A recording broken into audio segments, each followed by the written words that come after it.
Chapter 985. The youth's black hair was buried under a small jade crown, and he was dressed in a light-colored, narrow-sleeved riding suit with a purple gold belt. His figure was outstanding, and he was handsome and straight. When he walked quickly through the door, there was a faint smile on his lips, and his eyes seemed to be sparkling and dazzling, as if there were stars flowing in them. Greetings to the 12th Prince. The row of palace maids by the door bowed in greeting. Mou waved his hand and swayed to Mo Lien's side, happily shouting, "Eldest brother. The moment I entered the capital, I heard that you had engaged the crown princess. I want to see my sister-in-law. I know it's her. My peaches are finally going to be settled." This brat had been thinking about a peach for 7 to 8 years. There was no one else like him. Mo Lien's mouth twitched.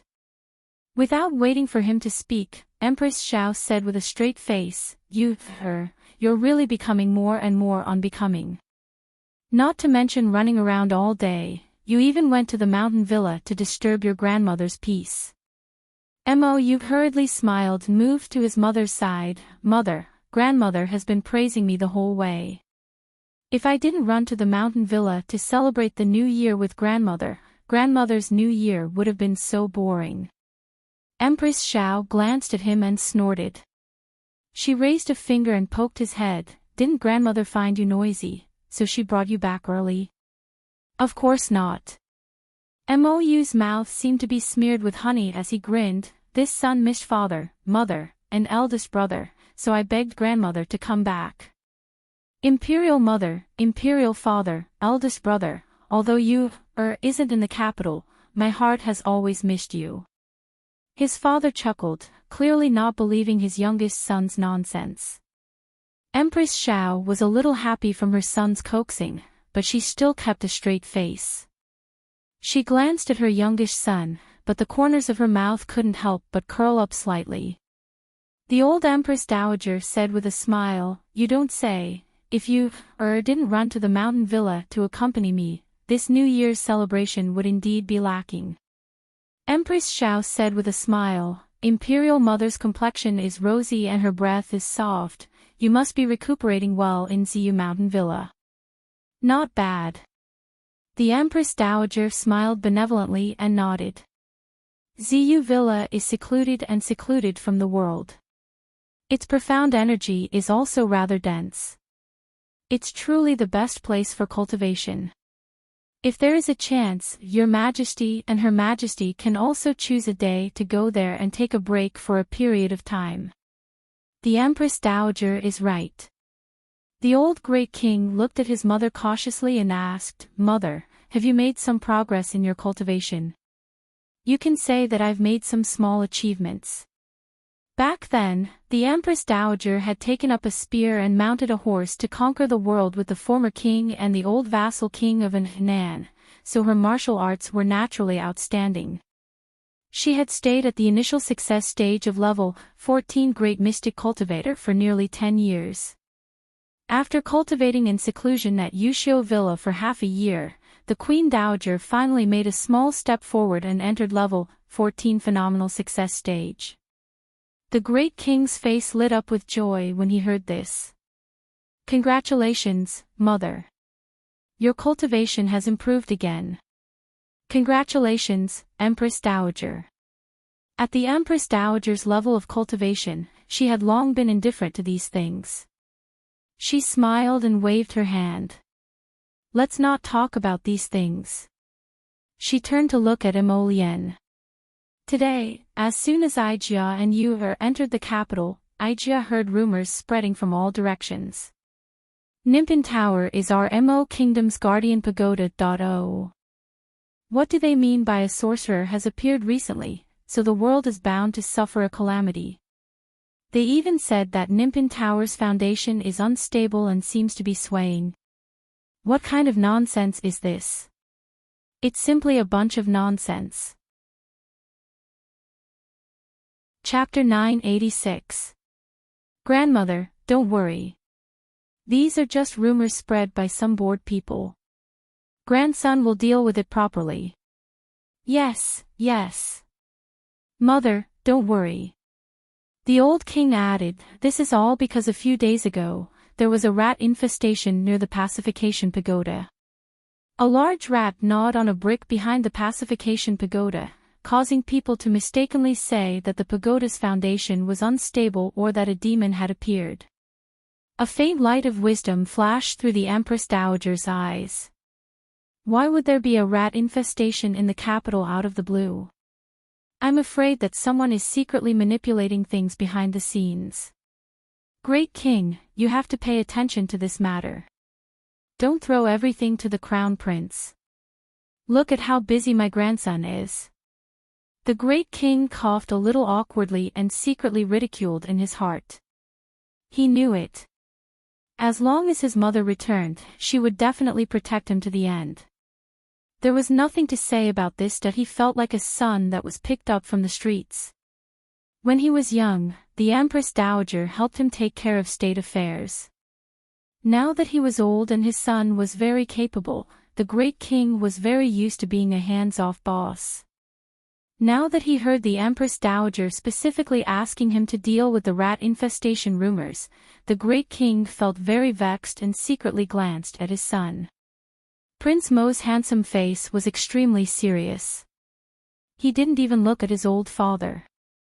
This unfilial son who cheated his father. The Great King gritted his teeth. Cough, mother, you're worrying too much. The crown prince has more or less taken care of this small matter. You don't have to worry about this. Let the young people train. The Great King hurriedly helped his mother up with a guilty conscience and helped her into the inner room. He flattered her all the way and completely ignored the Empress Dowager's rolling eyes. Father is so cowardly. Mou pursed her lips. Suddenly, her large eyes lit up slightly. She jumped in front of Mo Lien and said, Big brother, take me to see sister-in-law now. You child, you're always so careless. Your big brother doesn't have as much free time as you do. Stop messing around. Empress Xiao reprimanded Mou. As soon as Mo Lien thought that his wife had run away, he felt a little irritated. He got up and excused himself from Empress Xiao. Then he went out and left. Big brother, what's wrong? Mou blinked and asked subconsciously. Empress Xiao waved at him. Mother, Mou jumped in front of Empress Xiao with a big smile, and her head fell into her mother's arms. Empress Xiao's anger, which had accumulated over the past few days, was instantly extinguished by her youngest son's tantrum. She poked his head and said, fortunately, you still have your mother in your heart. Otherwise, who knows when you will return to the palace? Of course not. No matter where her son went, he would always think of her. I even brought a lot of local specialties for her. I'll get someone to send them to her in a while. Empress Xiao was amused by her son. She pulled his hand and asked, from your tone just now, you called her sister-in-law quite warmly. You've known that Miss Xiao for a long time. I've never met her, but I've heard of her. Mou said unhappily at the mention of this. When I was 5, sister-in-law gave Big Brother a peach. Big Brother treasured it so much. He couldn't bear to give it to you, That peach looked really delicious. Empress Xiao was dumbfounded. What peach? Her youngest son had been thinking about it since he was 5. Mother, you've met my sister-in-law, right? What does she look like? She does look pretty good. Empress Xiao nodded affirmatively. It was just that her personality was cold and arrogant, cruel and heartless. She really wasn't much of a person. Chapter 987. The little girl whom Empress Xiao had called a good-for-nothing was currently in the land of inheritance opened by the startled swan dagger, studying the elixir inheritance left behind by her master, Long Chuyun. There were a large number of spirit stones and an inheritance jade slip in the space ring. After the inheritance jade slip was absorbed into Arbor's conscious, it passed on the inheritance carved on the jade slip to her, just like the golden talisman jade tome. For the past 2 days, Arbor had been quietly studying the elixir refinement techniques left behind by her master in the land of inheritance. The knowledge about elixirs that Long Chuyun had sorted out was very systematic and comprehensive, starting from the basics to the basics and easy to understand. Chio had said that she had memorized countless medical classics and the holy scroll of 10,000 poisons, but many of the knowledge points were not connected with the elixir prescriptions and medicine here. For example, the name of the medicinal herbs. She remembered one name in her mind, but in reality, it could be called by another name here. In this way, it was a little confusing. Previously, she was not too sure, but now that she thought about it, the reason why she had such a complex and terrifying foundation in medicine was probably because she had learned from her master when she was in soul form. She had probably learned a lot when she was in soul form. The golden talisman jade tome might also have something to do with it. Now that she had inherited Master Long Chuyun's elixir inheritance, she could compare the two and make a judgment if she had any questions. It would be convenient for her to cultivate medicinal herbs and make elixirs in the future. Although she could make an accurate judgment based on the characteristics, shape, size, and so on of the medicinal herbs, the names of the herbs here were different. After all, the names of the medicinal herbs here were different from what she had learned in the past. It was indeed a little troublesome to apply them. After Arbor had carefully sorted out Long Chuyun's inheritance and compared 80 to 90% of it, she put it aside for the time being. She had promised Mo Lien that she would return within 3 days. If she returned late, that person would probably be anxious. She went to the elixir room on the left and looked at the rows of elixir bottles on the shelves. She casually opened a bottle and sniffed it. 100 Treasures Elixir. Arbor's expression changed slightly. This was a type of elixir that could regulate the body's qi and blood. It was hard to get even with money. Ordinary people could extend their lives if they took it. Life-prolonging elixir. Level 12 Mystic Breakthrough Pill. Arbor muttered to himself as he tidied up the small medicine bottles on the shelf. His intuition told him that this Master Long Chuyun was definitely a nouveau riche. The little monk followed beside her and asked cutely, "Benefactress, are we going to leave after you're done packing up?" "Yes." "If we don't leave, are we going to stay here forever?" Arbor put all the bottles into the interspatial ring that his teacher had given him, and touched the white ring on his finger. "But that old Taoist priest is eyeing you like a tiger watching its prey," the little monk said with a worried expression. "Benefactress, you make people worry too much." Arbor couldn't help but twitch his mouth. He raised his hand and patted little Baldy's head. "You look so old. You're only 4, not 40. After the new year, he's already 5 years old." The little monk immediately corrected her. His face was filled with a solemn expression that said, "I'm no longer a child." Arbor found it funny. After tidying up the elixirs here, she pulled his little hand and walked towards the thatched hut on the right. Pushing open the door of the thatched hut on the right, a burst of medicinal fragrance wafted out. Arbor stood at the door and looked at the large herb garden in front of her. Chapter 988. She took a step back and exited the door to take a look. And it was a shabby straw hut. After walking through the door, it was as if she had entered a strange herb garden. Patches of spirit herbs and exotic flowers were in full bloom. This time, Arbor was in a bit of a dilemma. This herb garden was at least 20 mu of land. With her strength alone, how long would it take for her to finish digging up all these spirit flowers and herbs? And the problem was, where should she store them? Some of these herbs had been removed from the soil and could not be stored for long. They would wither after a while. If that was really the case, then wouldn't it be a waste of effort for her to dig them out with no place to store them? If only the little tree was awake. At this moment, Xiao Mu missed Cho-Cho from the bottom of her heart.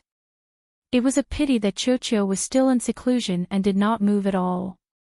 Arbor heaved a long sigh of relief and sat down cross-legged, attempting to refine the mystic energy in this mystic realm. Since she was going to leave, then she should not waste the mystic energy here. She wondered if she could refine this mystic realm without relying on Cho-Cho. If only she could refine it successfully like she did in the paradise. These herbs could be temporarily kept here. When Cho-Cho woke up, she could transplant them into the herb garden in the paradise. With this thought, Arbor had already sealed off her 5 senses and silently entered the state of refining mystic energy. The little monk and Qing Wan squatted on her left and right and watched her. Big brother Qing Wan, benefactress, can't be thinking of directly refining this mystic realm of inheritance, right? Qing Wan glanced at him and could not help but raise her brows slightly. Little monk, you know quite a lot. Of course, this little monk can be considered someone who is familiar with thousands of sutras. I also know a little about various famous people and anecdotes in the pugilistic world, the little monk said calmly. Qing Wan instantly did not want to talk to him anymore. This child was not cute at all. She felt that he was so intelligent that he could surpass an adult. He was simply too precocious. But the little monk could not stay idle. Big brother Qing Wan, do you think benefactress will succeed? Of course. You have so much confidence in her. She's master. Of course, I have full confidence in her. Qing Wan glanced at him angrily, retracted her gaze, and silently guarded Arbor. What about the old Taoist outside? The little monk frowned and said, I can guarantee that he is still outside waiting for us to walk right into his trap. Qing Wan was silent. The little monk cutely said, I've heard Master talk about it before. If you crush a refined secret realm, even a spirit realm great spirit master might not be able to deal with the energy generated. That old Taoist's cultivation is probably suppressed to around the 15th level of profound strength. He definitely won't be able to withstand the explosion of the secret realm. Qing Wan stared dumbfoundedly at the cute little monk with red lips and white teeth. Aren't you supposed to be a benevolent monk? What are you talking about now? Are you instigating murder? Why was he able to understand them when they were separated, but when they were pieced together, he couldn't understand anything? The little monk was still as calm as before. He blinked and looked at Qing Wan. Why do you look so surprised? He was just stating the truth. With just the 3 of them, it would be difficult enough to deal with the old Taoist alone. Unfortunately, the old Taoist had an eagle-faced ferocious beast by his side. As he spoke, the entire secret realm of inheritance trembled slightly. The little monk suddenly stood up. Qing Wan also jumped up. It's going to collapse. Chapter 989. This land of inheritance was not even 1/10 the size of the previous land of Peach Blossom, so the mystic energy it contained was naturally incomparable to that of the land of Peach Blossom. Arbor opened her inner vision and could see the endless mystic energy from all directions pouring into her Dantian star field, where it was ultimately all absorbed by the sapling. Arbor's heart jolted. Perhaps, even if the sapling had entered a deep sleep, it could still instinctively absorb the mystic energy from the outside world and refine the secret realm. As expected, as time went by, 80 to 90% of the mystic energy in the entire land of inheritance fell into the sapling's stomach. In the midst of the tremors, the land of inheritance collapsed bit by bit. Having experienced the refinement of the land of Peach Blossom and the collapse of the secret realm, Arbor was not worried at all.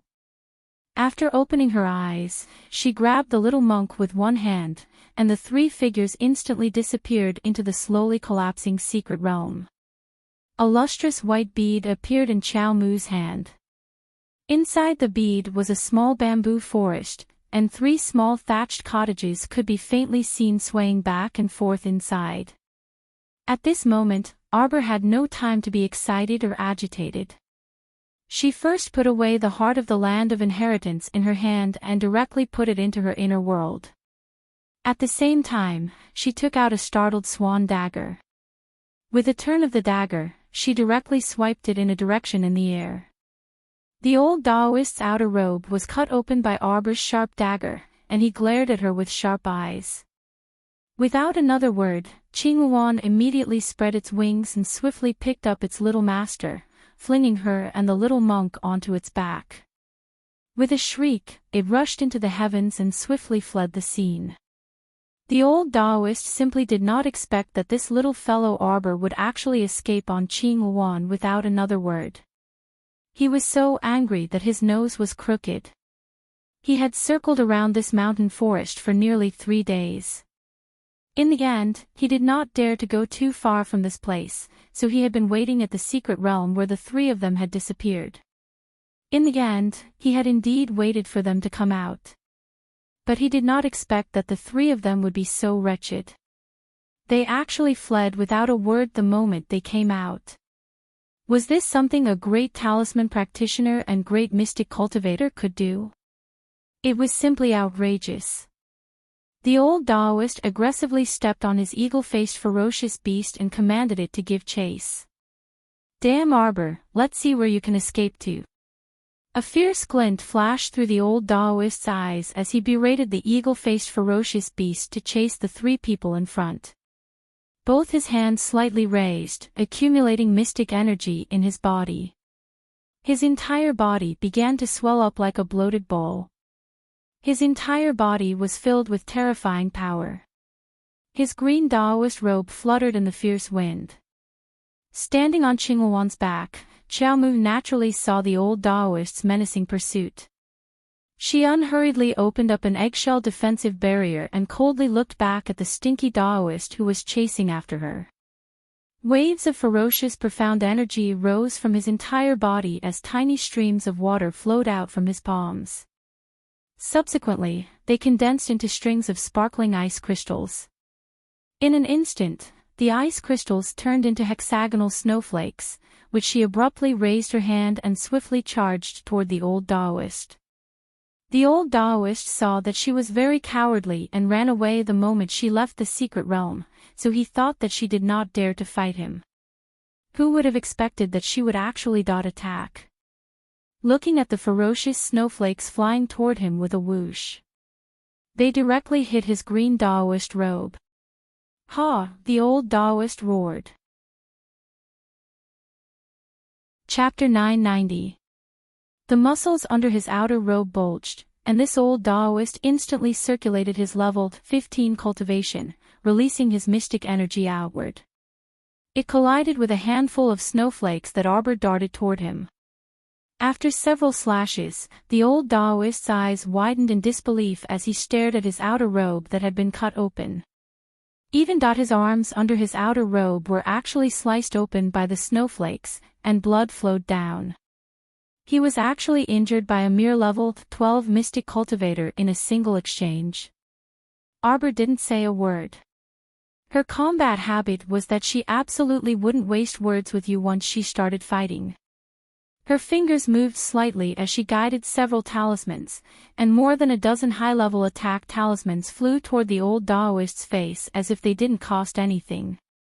At the same time, under Arbor's command, Qingyuan turned around and flew toward that eagle-faced beast. She spat out an icy wind and snow rain at the eagle-faced beast's head.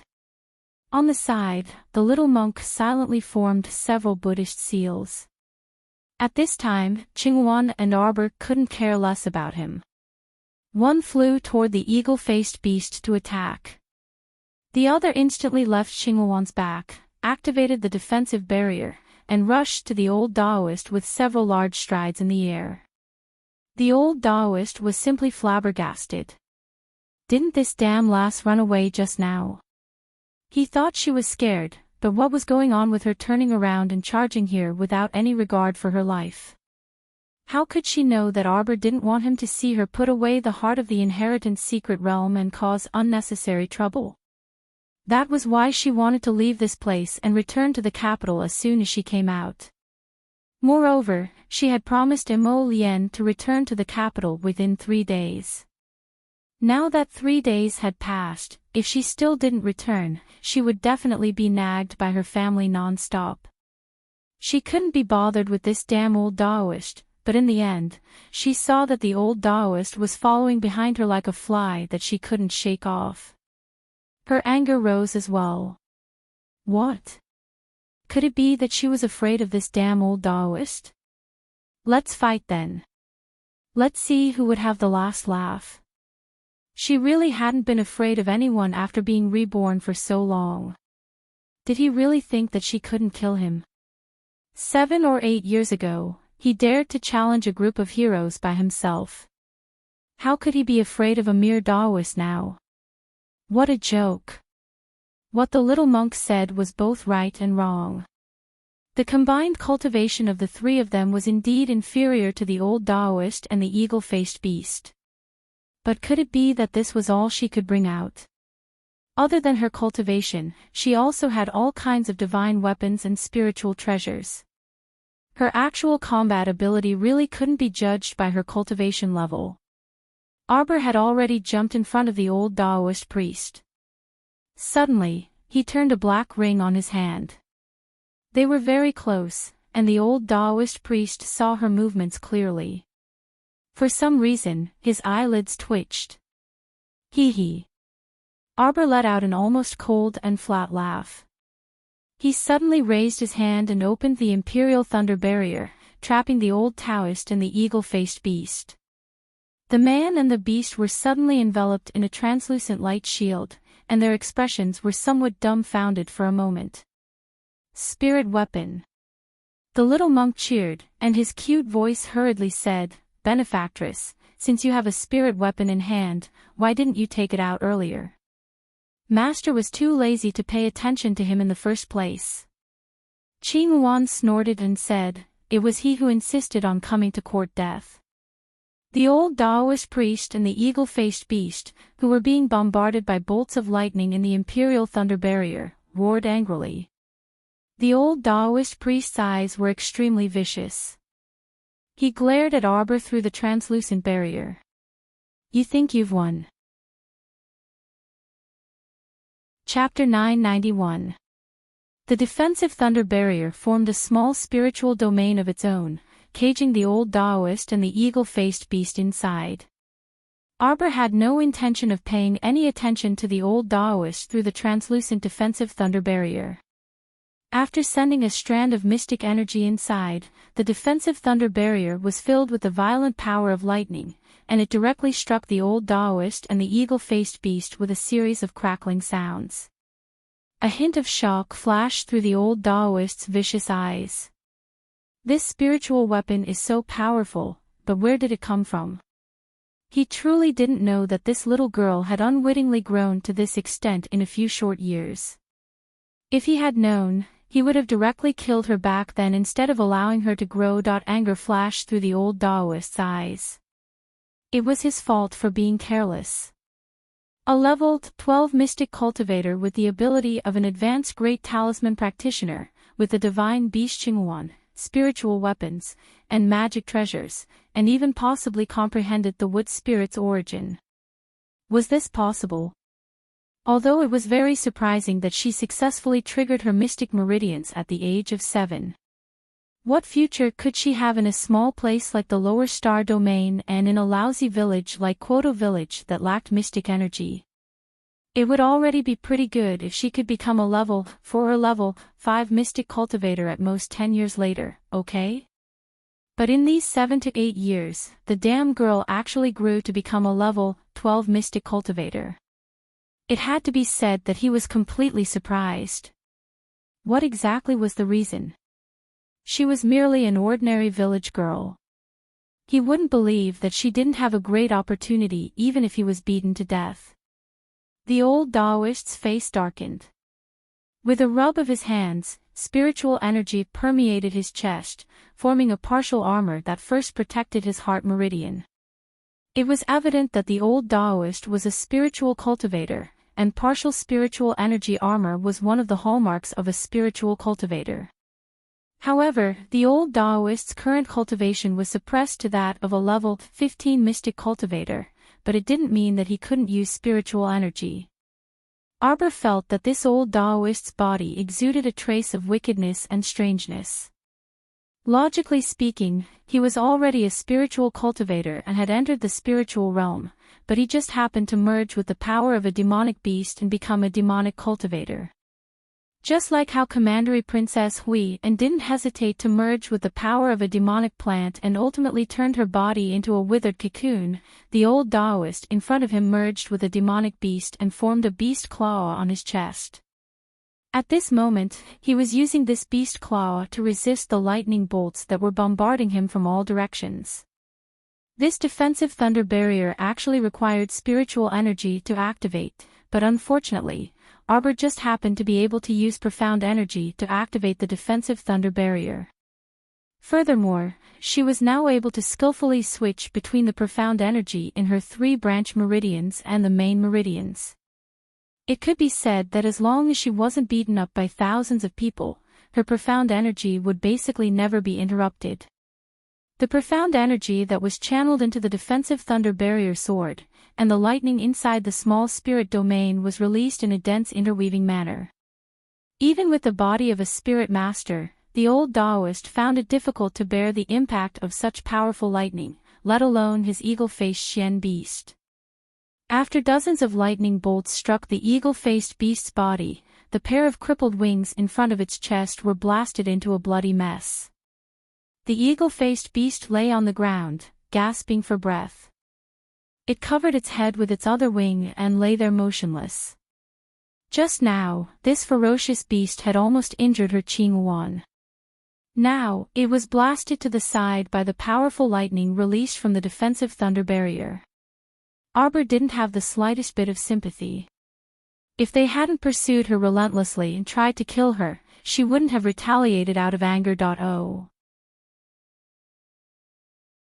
Chapter 992. Let the mystical beast core in this eagle-faced beast benefit her pitiful little white squirrel. Arbor's eyes flickered, and a dim light flashed past. A suction mystic energy in her hand instantly sucked the eagle-faced mystical beast, who was caught off guard in the defensive thunder barrier, to her feet. "Awoo!" The eagle-faced beast roared angrily, and was about to raise its wings to slap over. The little monk, who had been silently forming Buddha's hand seals, quickly reached out his small palm, and a golden swastika character smashed directly on the eagle-faced beast's head.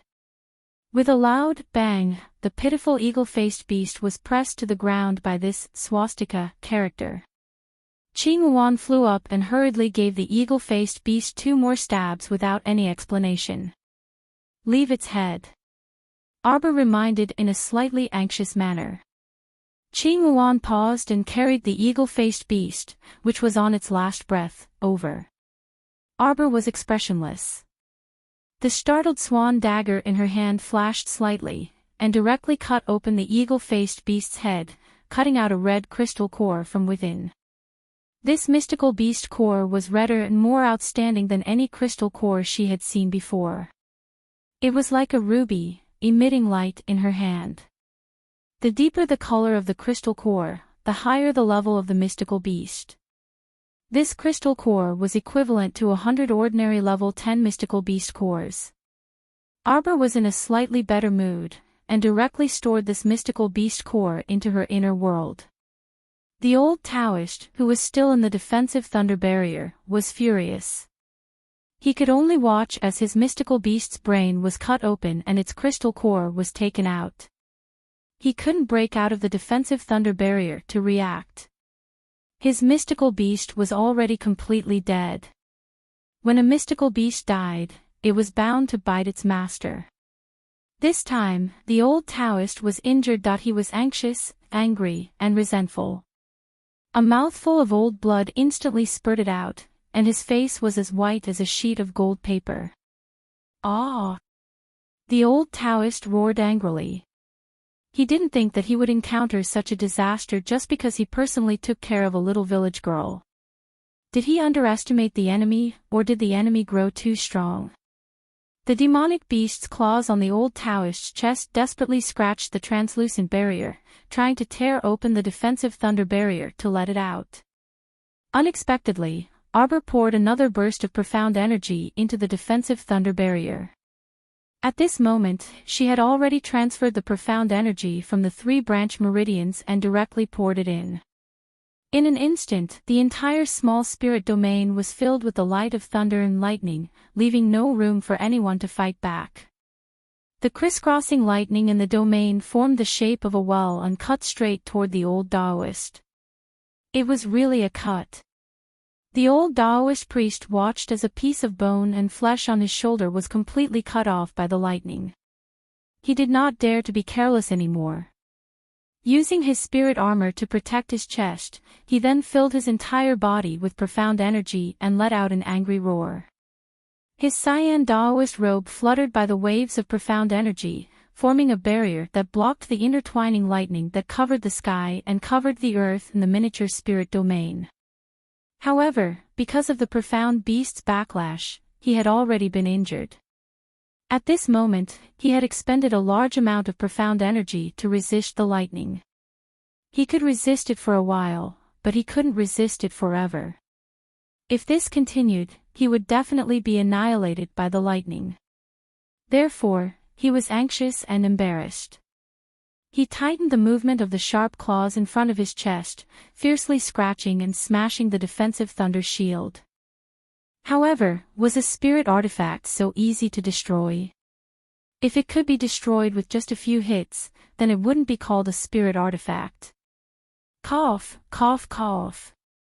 The old Taoist priest was in an extremely sorry state, and a mouthful of blood foam spurted out from his mouth. Chapter 993. Perhaps even he himself hadn't anticipated that he would be heavily injured by someone when he originally wanted to exterminate Arbor in this wilderness. Ah! The heavens didn't open their eyes. How could they treat him like this? Cough. The old Taoist spat out another mouthful of bloody foam, and his head turned black.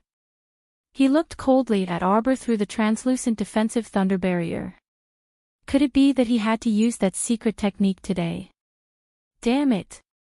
If he didn't handle it well, he would be obliterated by the heavenly Tao. Cough, cough, cough. The old Taoist flipped his left hand and took out a white jade bottle from his inner world. He poured out 2 or 3 pills and stuffed them into his mouth without even looking. Arbor's gaze abruptly landed on the white jade bottle in the old Taoist's hand. A sinister chill flitted across her originally tranquil little stoic face. When she looked at the old Taoist again, her placid eyes were suffused with an ice-cold ruthlessness from the depths of hell. At this time, the old Taoist had already been cut by the defensive thunder barrier to the point that there wasn't any flesh left unscathed. Apart from his chest, which was well protected, the rest of his limbs and body had been cut quite tragically by the lightning. His entire body was covered in wounds, his hair was disheveled, and his green Taoist robe was soaked red with blood. Arbor's fingers moved, and the translucent defensive thunder barrier was instantly undone by her. She moved again, and a long green vine appeared between her fingers, which she flung toward the old Taoist with a swish. This time, the old Taoist reckoned that even if he didn't die, he would lose half his life. How would he dare to take it head-on? He directly rolled on the ground and dodged this vine whip attack. Arbor's fingers moved slightly, and several dozen immobilization talismans directly split open in the air and stuck to the old Taoist. Now that the old Taoist was heavily injured, the immobilization talismans would definitely obstruct him if they landed on him. Even if they couldn't immobilize him, they could delay his movements for a moment. That would be enough. Priest Dayu destroyed several immobilization talismans in exasperation, only to feel his body uncontrollably pause twice. And just as he was flustered, 2 whips of vines were viciously whipped. His back was whipped by 2 vine whips at the same time, causing his entire body to tremble in pain. He grimaced in pain, and his eyebrows were knitted together. At this time, Arbor stepped down step by step from the air, a vine whip in each hand. He swung it very flexibly, attacking with both hands at the same time. The old Taoist priest looked at the little girl in front of him. His brows were tightly knitted together, and his pupils constricted. The wood spirit energy on the vine whip was so dense that even he couldn't tell what level of wood spirit origin it was. It should not be lower than the 6th level of the wood spirit. Thinking of this, the old Taoist's forehead was covered in cold sweat. He couldn't hesitate any longer. He lowered his head in silence. A few seconds later, he raised his head again. His eyes were covered with a layer of green light, and his aura changed instantly. "Be careful. He has advanced," the small monk shouted. Arbor secretly opened his spiritual eye and instantly saw that the profound energy in the thief's body was increasing rapidly, that his entire profound veins instantly turned into red spirit veins, and then a wisp of fiery red spirit energy could be seen flowing happily inside. The basic red was naturally one of the 5 spirits, the fire spirit. As expected, a streak of fire swept out of the old Taoist priest's hand in the next instant, pouncing straight at the vine whip in Arbor's hand. Once the green vines were touched by the fire, they suddenly burst into flames and burned fiercely. Arbor snorted. At the same time that he threw the vine whip in his hand, he raised his hand slightly. Then, 7 to 8 green vines drilled out from all directions and shot towards the thief. Chapter 994. With a shout, the Taoist abruptly flung off his cumbersome, tattered green robe. His hands directly grabbed 2 balls of fire as he charged at Xiao Mu. Arbor didn't even look at him. She raised her hands again and dozens of green vines wrapped around the old Taoist's hands and feet. A small stream of water appeared in Arbor's hands and turned into a shimmering ice sword. She rushed forward and slashed the ice sword at the old Taoist. "Hee hee. Little ant, you dare to show off in front of this old man." The old Taoist shouted, and the fire spirit in his hands expanded. It turned into 2 fire sparrows and flew toward Arbor's small body. The little monk flicked his finger and threw out 2 flames to block the fire sparrows. However, the flames were swallowed by the fire sparrows released by the old Taoist. The little monk's cute little face turned pale. Qingyuan hurriedly picked him up and put him to the side. "Don't move," she told him, and turned into a big bird. She flapped her wings and flew toward her master. "Don't come over." Xiao Mu's eyelids twitched, and she had already leaped into the air. After a floating flash, her figure had already disappeared from her original spot. The fire sparrows pounced on empty air. They turned around aggressively and rushed toward the old Taoist.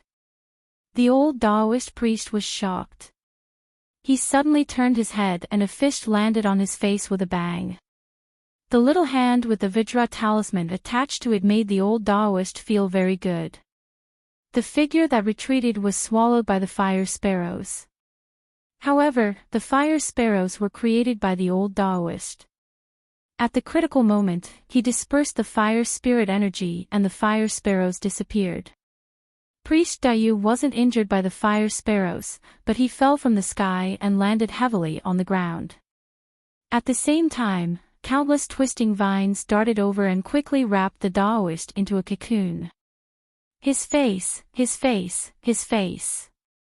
His face hurt too much. This was a real slap to the face. Oh, no, it was a slap to the face. The small hand that had the Vajra talisman attached to it was stronger than any jade in the world. It was originally the weakest part of the body, the face. Being hammered by Arbor like this, the old Taoist would die of pain in minutes. At this moment, a green vine appeared in Arbor's hand again, and he whipped the old Taoist in the face. Ah! Priest Dayu's face was already caved in by Arbor's punch, and now, a bloody mark was left on his face by Arbor. From the tip of his left eye all the way to his right chin, an oblique whip mark appeared on his face. Dao Immortal Dayu had never suffered such humiliation in his life. At this moment, he covered his face and rolled back and forth on the ground. Ah! Ah! Ah! The green vines tightly bound the Taoist priest. No matter how hard he struggled, he could not break free from the vines. A stream of water poured out from Arbor's hand. The moment the water condensed into ice, she moved like a flood dragon. An ice sword instantly plunged into the old Taoist priest's shoulder and rotated. The old Taoist priest suddenly cried out in alarm. This ice sword directly sliced off both of the old Taoist's shoulder blades. Qiao Mu expressionlessly walked up and stomped on Priest Dayu's chest. Arbor pressed down hard and said in a cold voice, "Don't waste your energy. You've basically used up all the spiritual energy in your body. Right now, you're weaker than a weakling, oh." Chapter 995. Ah! The old Taoist let out a cry of pain, causing the beast claw to emerge from his chest. Arbor directly reached out and forcefully twisted that beast claw, using all her strength to tear it apart. Rip! A large piece of flesh was torn off from that beast claw. This ferocious energy made the little monk and Qing Wan, who were quietly following behind, both shiver all of a sudden. Ah! Ah! Ah! Ah! Ah! This time, the old Taoist suffered twice as much. Not only did his face hurt, but even his chest hurt unbearably. His entire aura instantly withered, and he breathed heavily, his voice hoarse. Good, good, you stinky girl, you are indeed a ruthless character. Cough, cough, cough. Arbor's small face was expressionless, adhering to her usual style of never talking nonsense with a defeated opponent. She directly opened her spiritual eye and scanned the thieving Taoist's inner world. She guided her spiritual sense into the other party's inner world and plundered him without warning. Ah! The Taoist was completely stupefied. He only felt waves of stabbing pain in his conscience, his head swollen and dizzy, as if he was going to faint in the next second. Compared to the inner world of the Pei family's second madam before she plundered, this thieving Taoist was already a spiritual master, and his conscience naturally couldn't be compared to second Madam Pei's. Arbor could be considered to have spent a lot of effort. Her spiritual sense endlessly seeped in, and a faint trace of sweat also seeped out of her forehead. Suddenly, she flipped her palm. Crackling like rain, the door to the old Taoist's inner world was forcefully plundered open by her. The items in the inner world were all overturned, and all at once, they all poured out. Seeing this, the little monk couldn't help but shiver, and exchanged glances with Qing Wan at the side. So scary. Ah! The old Taoist's aura became more and more dispirited, and his entire person blankly rolled his eyes, lying on the ground dripping with stinky sweat. It was as if he was fished out of a river, as if there was a flood, and his entire body was soaked in blood and sweat. Arbor ignored the other items in his inner world. She didn't bother to look at those precious treasures or magnetite precious ores. Her gaze fell on a few of the white jade porcelain bottles. With a suction force, one of the porcelain bottles jumped into her palm. She held it in her hand, her gaze lightly caressing the white jade porcelain vase. His cold gaze landed on the old Taoist, and his voice was icy cold. You're that wandering Taoist. You're the traveling Taoist who gave Wen Rowan the meridian pill. As soon as he finished speaking, the old Taoist shuddered. For a moment, he could not restrain his emotions. A look of surprise appeared in his old eyes, and it was all seen by Arbor. This was a tacit agreement. Why did you do this? Although Qiao Mu appeared unperturbed on the surface, her heart was actually in turmoil. Why? She repeated again, a trace of cold anger floating under her flat voice. "Pa!" A heavy slap landed on the Daoist's face from a distance. Xiao Mu raised her voice slightly and reprimanded coldly, "Are you deaf?" "Cough, cough, cough." Priest Dayu sneered, and his body trembled on the ground. He swept a disdainful glance at Arbor. "Do I have to answer just because you asked? Will you let me go if I answer?" Dictum talismans. Arbor never liked to talk nonsense with people. She directly threw out 3 dictum talismans, and with a flick of her sleeve, "There's one more. Don't wait for me." Chapter 996. The dictum talismans flew past like 3 streaks of light and landed on Daoist Dayu's body. A dictum talisman could make someone with a lower cultivation than her obediently speak the truth. Daoist Dayu's cultivation was above hers, but she had crippled him and nearly crushed his conscience. His current cultivation was already as miserable as a dog's, so the dictum talisman should be effective. However, seeing that his previous cultivation was already in the spiritual realm, she generously threw 3 dictum talismans at him. One of them should work, right? Nearly 3 minutes later, a faint light suddenly flashed between the old Daoist's brows. The talisman had taken effect. Arbor sighed in relief, but the vines she pulled out didn't relax in the slightest. She had always been a cautious person. Even though she seemed to have the upper hand right now, she definitely wouldn't let her guard down. "Were you the one who gave the meridian pill to Wenruan?" "Yes," the old Daoist answered honestly with a slightly dazed gaze. "When did you give it to her?" "When?" 8 years ago." "Why did you do that?" Arbor tightly clenched her fists. Her heart was filled with rage. It was as if something was burning at the bottom of her heart, burning away all her intermittent thoughts. She seemed to have smelled a hint of a terrifying conspiracy. Could it be that when Rowan was instructed by someone to deliberately get close to father in both her previous and current lives? "Why? Why did you do that?"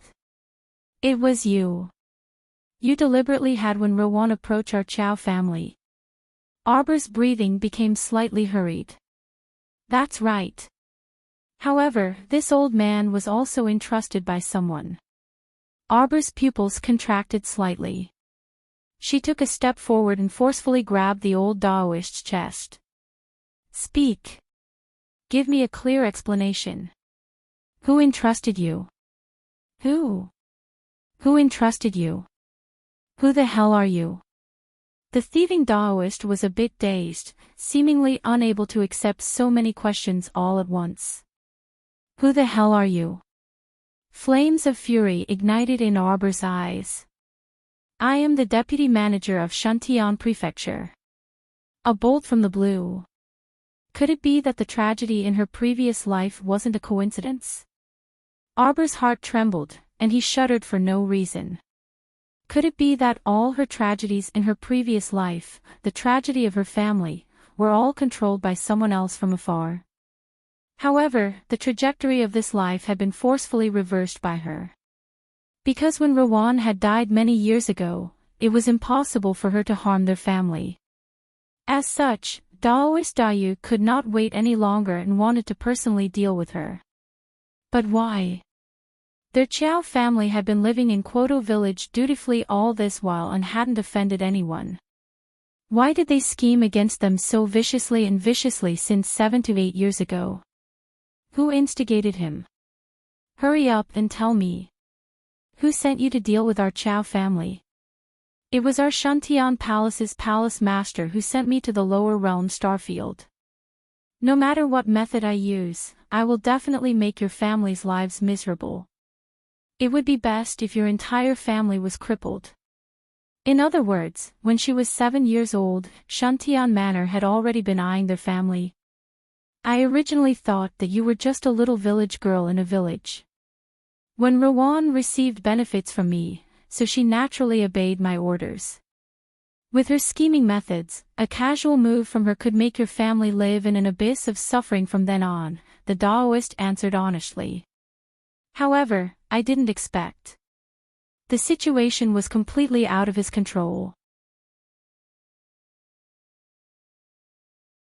Chapter 997.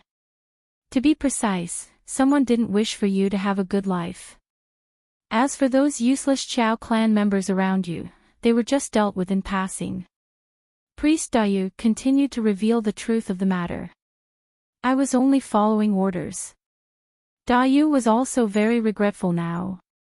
If he had not been so lazy back then and casually found a useless thing like when Rowan to deal with the Chao clan, the situation would not have reached this uncontrollable stage.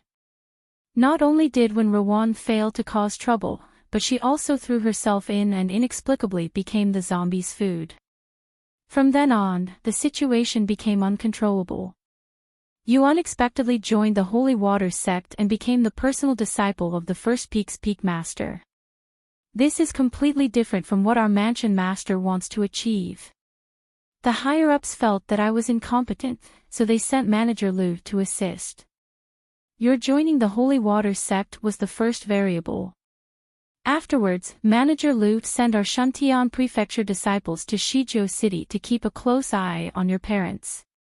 Arbor's heart skipped a beat when he heard this. What's your relationship with Luigi? Dayu mechanically recited with an old-fashioned expression, Luigi is our prefecture's third manager. I used to be under his supervision, but we were considered equals in the lower star domain. Continue speaking. Priest Dayu continued, the batches of people we sent to Shizhou City to keep an eye on your parents were all secretly disposed of by someone. We later found out that it was His Highness the Crown Prince of Mo Kingdom who did it. As for you, you actually received the favor of Mo Kingdom's Crown Prince and even became the Crown Princess. This was the second variable. When this news reached the Prefecture Lord's ears, he was very displeased. You slaughtered the Holy Water sect because you didn't want me to have an easy time. Arbor unconsciously clenched his fists, almost unable to restrain his fury and trembling. Unexpectedly, Priest Dayu shook his head and replied in an old-fashioned tone, that's not it. Luigi accidentally discovered that your Holy Water sect had the existence of sacred water. Luigi wanted to seize the sacred water purely to satisfy his own selfish desires. It was absolutely impossible for him to hand over the sacred water he seized to the Prefecture Lord. He would even do his best to conceal this matter. Why would he do that? A trace of bewilderment appeared on Arbor's small face. So that she was actually a marionette in someone else's hands in her previous life. If others wanted her to live a miserable life, she had to live a miserable life. If others wanted her to live a miserable life, she had to live a miserable life. At this moment, she suddenly realized that her previous life's trajectory was actually carefully planned for her by someone, but her heart was still very confused. Wouldn't that Shantian Prefecture's Prefecture Lord just directly kill her and be done with it? Why did he have to play such a clumsy game with her? I won't let you have it easy. Moreover, she simply couldn't remember where she had offended this Shantian Prefecture's Prefecture Lord to the point that he had started scheming against her 7 or 8 years ago. In his previous life, he simply did not have the strength to offend this high and mighty Shantian Prefecture's Prefecture Lord. In this life, her enmity with the Shantian Prefecture all originated from the destruction of the Holy Water sect during the Golden Hairpin era. In other words, before the age of 12, she had never interacted with Shantian Prefecture. She was completely unclear as to why the Shantian Prefecture's Prefecture Lord had such great enmity and hatred. When she was 7 years old, he already wanted to make her have an easy time. This kind of hatred was actually enough to cause this Shantian Prefecture's Prefecture Lord to be unwilling to let her off for 2 lifetimes. Chapter 998. Arbor took a deep breath and asked coldly, tell me clearly. Is it only your Shantian Prefecture's Prefecture Lord who doesn't want to let me live well? At this moment, the old Taoist showed signs of struggle. This was a sign that he was about to wake up. Arbor raised her finger and sent several dictum talismans flying onto him. However, it was too late. She didn't know if the old Taoist was experiencing terminal lucidity. In an instant, he woke up with a start. His blank expression abruptly turned sinister in the next second. "Damned girl, what did you do to me?" Priest Dayu only felt a tearing pain in his chest, making it impossible for him to take a deep breath. In addition, there wasn't a single piece of unharmed flesh on his body from the lightning, and his shoulder blade had been gouged out by that savage girl. The old Taoist knew very well that his current situation was very bad. With his current half-crippled body, he was absolutely no match for this savage brat. "You'd better tell me clearly. Otherwise, I'll make you beg for death. I'll make you regret coming to this world." Arbor raised her finger slightly, and a pill appeared in her fingers. This was the latest poison concocted from the 6-yang poisonous flower. Its effect was better than the heat poison in the beautifying pill. After taking it, it could make one's skin blister as if it was scalded. She only needed to use some medicine to keep the old Taoist half alive, and he would experience the feeling of his wounds never healing, of rotting, breaking, and being whole again.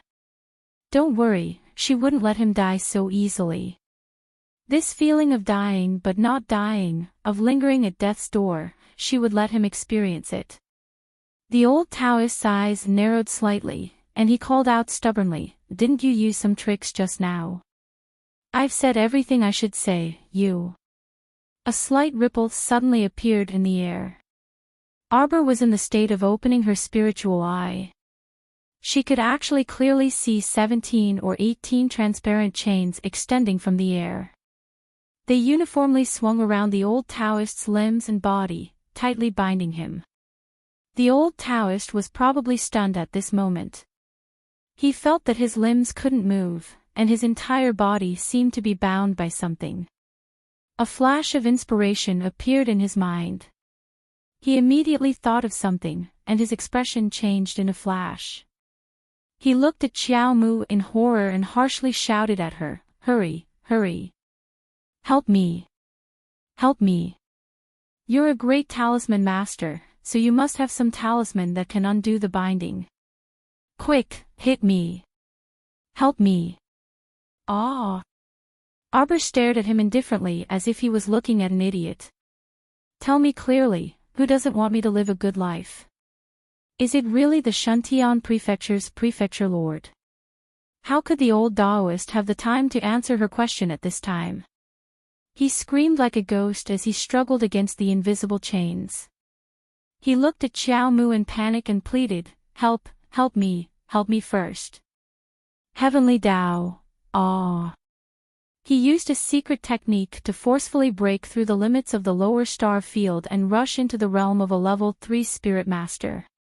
He had a sliver of hope that the Heavenly Tao would not find trouble with him. After all, his cultivation had been suppressed to the initial level of the spirit realm, so it wasn't very eye-catching. He didn't use a secret technique to directly raise his cultivation to the advanced level of the spirit realm and enter the realm of Great Spirit Master. How could raising his cultivation so stealthily attract the attention of the Heavenly Tao? Pain suppressed his entire body, and the majestic and heavy pressure of the Heavenly Tao firmly enveloped his body. "I'll tell you the truth, why save me, save me." Chapter 999. Arbor saw that he was pressed to the ground by an invisible force, and he was wretchedly crawling on the ground with his 4 limbs. She couldn't help but sneer. "Forget it. I don't think you have anything else to tell me. As for what I want to ask, when I find your prefecture lord in the future, I'll naturally be able to ask him clearly, right? Did the Shantian prefecture lord have a natural enmity with her? Or was the prefecture lord instructed by someone else? Wouldn't it be better to ask the prefecture lord himself? Shantian prefecture, whether it was a personal grudge or a sect grudge, would have to face them in the future, right? Rather than interrogating someone who only knew a little, it was better to save the effort and watch the show. After figuring this out, Xiao Mu couldn't be bothered to spare Priest Dayu even half a glance. Let him live or die on his own. No, you can't just watch me die. How can you just watch me be destroyed by the heavenly Tao's might? You despise the heavenly Tao and suppress it for it. Who can help you? If you dare to do it, you have to dare to admit it. Isn't it better to just accept death? Arbor's cold voice slowly seeped into Priest Dayu's ears. He was clearly an old monster that had lived for such a long time. How could he not understand such a simple principle? Humans, no matter how strong they were, would always show a timid state in the face of death. Priest Dayu raised his eyes to look at Arbor's cold face. His entire body trembled, and he was paralyzed on the spot as if he had lost his parents. No one could defy the heavenly Tao's might. He was formless, colorless, and soundless. He wasn't in any of the 5 forms, and no one could even recognize him with the naked eye. However, he was such a terrifying existence. At this moment, he was using a formless and enormous power to crush Priest Dayu into a pile of minced meat bit by bit. Noiselessly, it was also extremely fast. Under the tyrannical restriction of the heavenly Tao, Priest Dayu's entire person suddenly disappeared. From his body to his soul, he suddenly disappeared from the world. This was the heavenly Tao's might. It could destroy you in a matter of minutes without leaving a single bone behind. Arbor shook his head, speechless. Priest Dayu was probably the kind of person who wouldn't seek death if he didn't seek it. If it wasn't for him pursuing her relentlessly earlier, she wouldn't have turned around to counterattack, and she wouldn't have forced him to utilize a secret technique to advance his cultivation and infuriate the Heaven Tao. Serves you right. At this moment, Xiao Mu was actually rejoicing in her misfortune. There was a large pile of inner world items on the ground. The old Taoist had quite a lot of private goods. There were precious treasures, magnetite pills, and even some oddly shaped forging materials. Arbor was an honest child. He took all the inner world items left behind by the old Taoist without hesitation. After tidying everything up, she took the little monk's hand and jumped onto Blue Wan's back. Let's go back to the capital. Fortunately, he had plundered all the items in the old Taoist's inner world. Otherwise, if he had been destroyed by the heavenly Tao, the items in his inner world would have naturally been destroyed along with him. Arbor sat on Blue Wan and rushed towards the Mo Kingdom capital. Before he could fly out of the Hulan mountain range, he saw a blazing light from afar, enveloped by an ancient golden dragon, flying toward him at high speed. Presumably, the crown prince couldn't restrain himself after seeing that the 3-day agreement had passed and ran over to find her. Arbor urged Blue Wan to fly over quickly. When green and red converged in the sky, Arbor suddenly jumped up and pounced straight at Mo Lien on the dragon's back. Chapter 1000. Mo Lien reached out and firmly caught her small body that was pouncing over, his figure as immovable as a mountain. The man's light breath drifted over her face. Without waiting for her to speak, he lowered his head and bit her little mouth. Their lips and teeth rubbed against each other as he aggressively pressed down on her repeatedly. It was like he was rushing to be bitten. Arbor was dumbfounded. She instinctively reached out to press against his chest and tilted her little head back slightly. Mo Lien didn't let go of her waist. Instead, he leaned forward with the momentum, practically crushing this little one's waist. This action was actually quite difficult. Moreover, the two of them were in the air and could only hear the whistling of the wind. They didn't even have a protective shield. However, Mo Lien's figure was still standing steadily, not affected in the slightest. Arbor protested in a muffled voice. She used all her strength to finally separate from him and sealed his lips with her little hand. Mo Lien, listen to me. I'm listening. Mo Lien pulled down her little hand and looked at her deeply. Arbor was suddenly speechless. What do you think? Ah. Cough cough. Strange. After being interrupted by him just now, she didn't even know what she wanted to say to him. Why aren't you saying anything? Prince Mo reached out and caressed her little face. He looked so gentle, but Arbor inexplicably felt that the person in front of her was unhappy. Why was he unhappy? She had already said goodbye before leaving. Oh right, I left you a letter. Did you see it?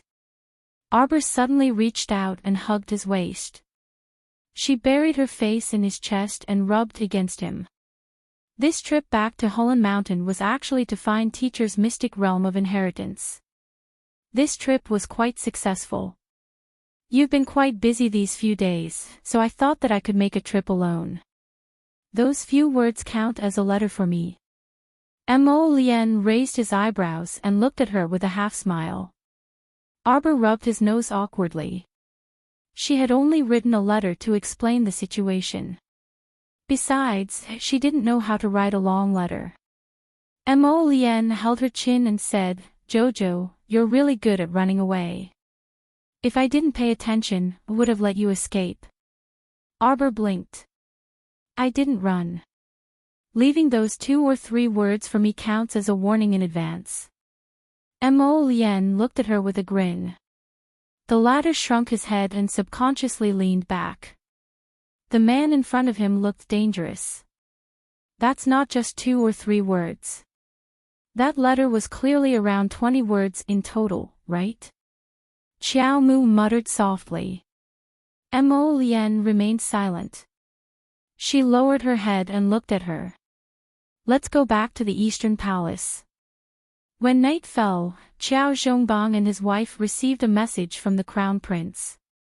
The Crown Princess had been found and would be staying the night in the Eastern Palace. At this moment, the little fellow was sitting in his arms. She grimaced as she held a brush and stared at the dozens of pieces of white paper spread out in front of her.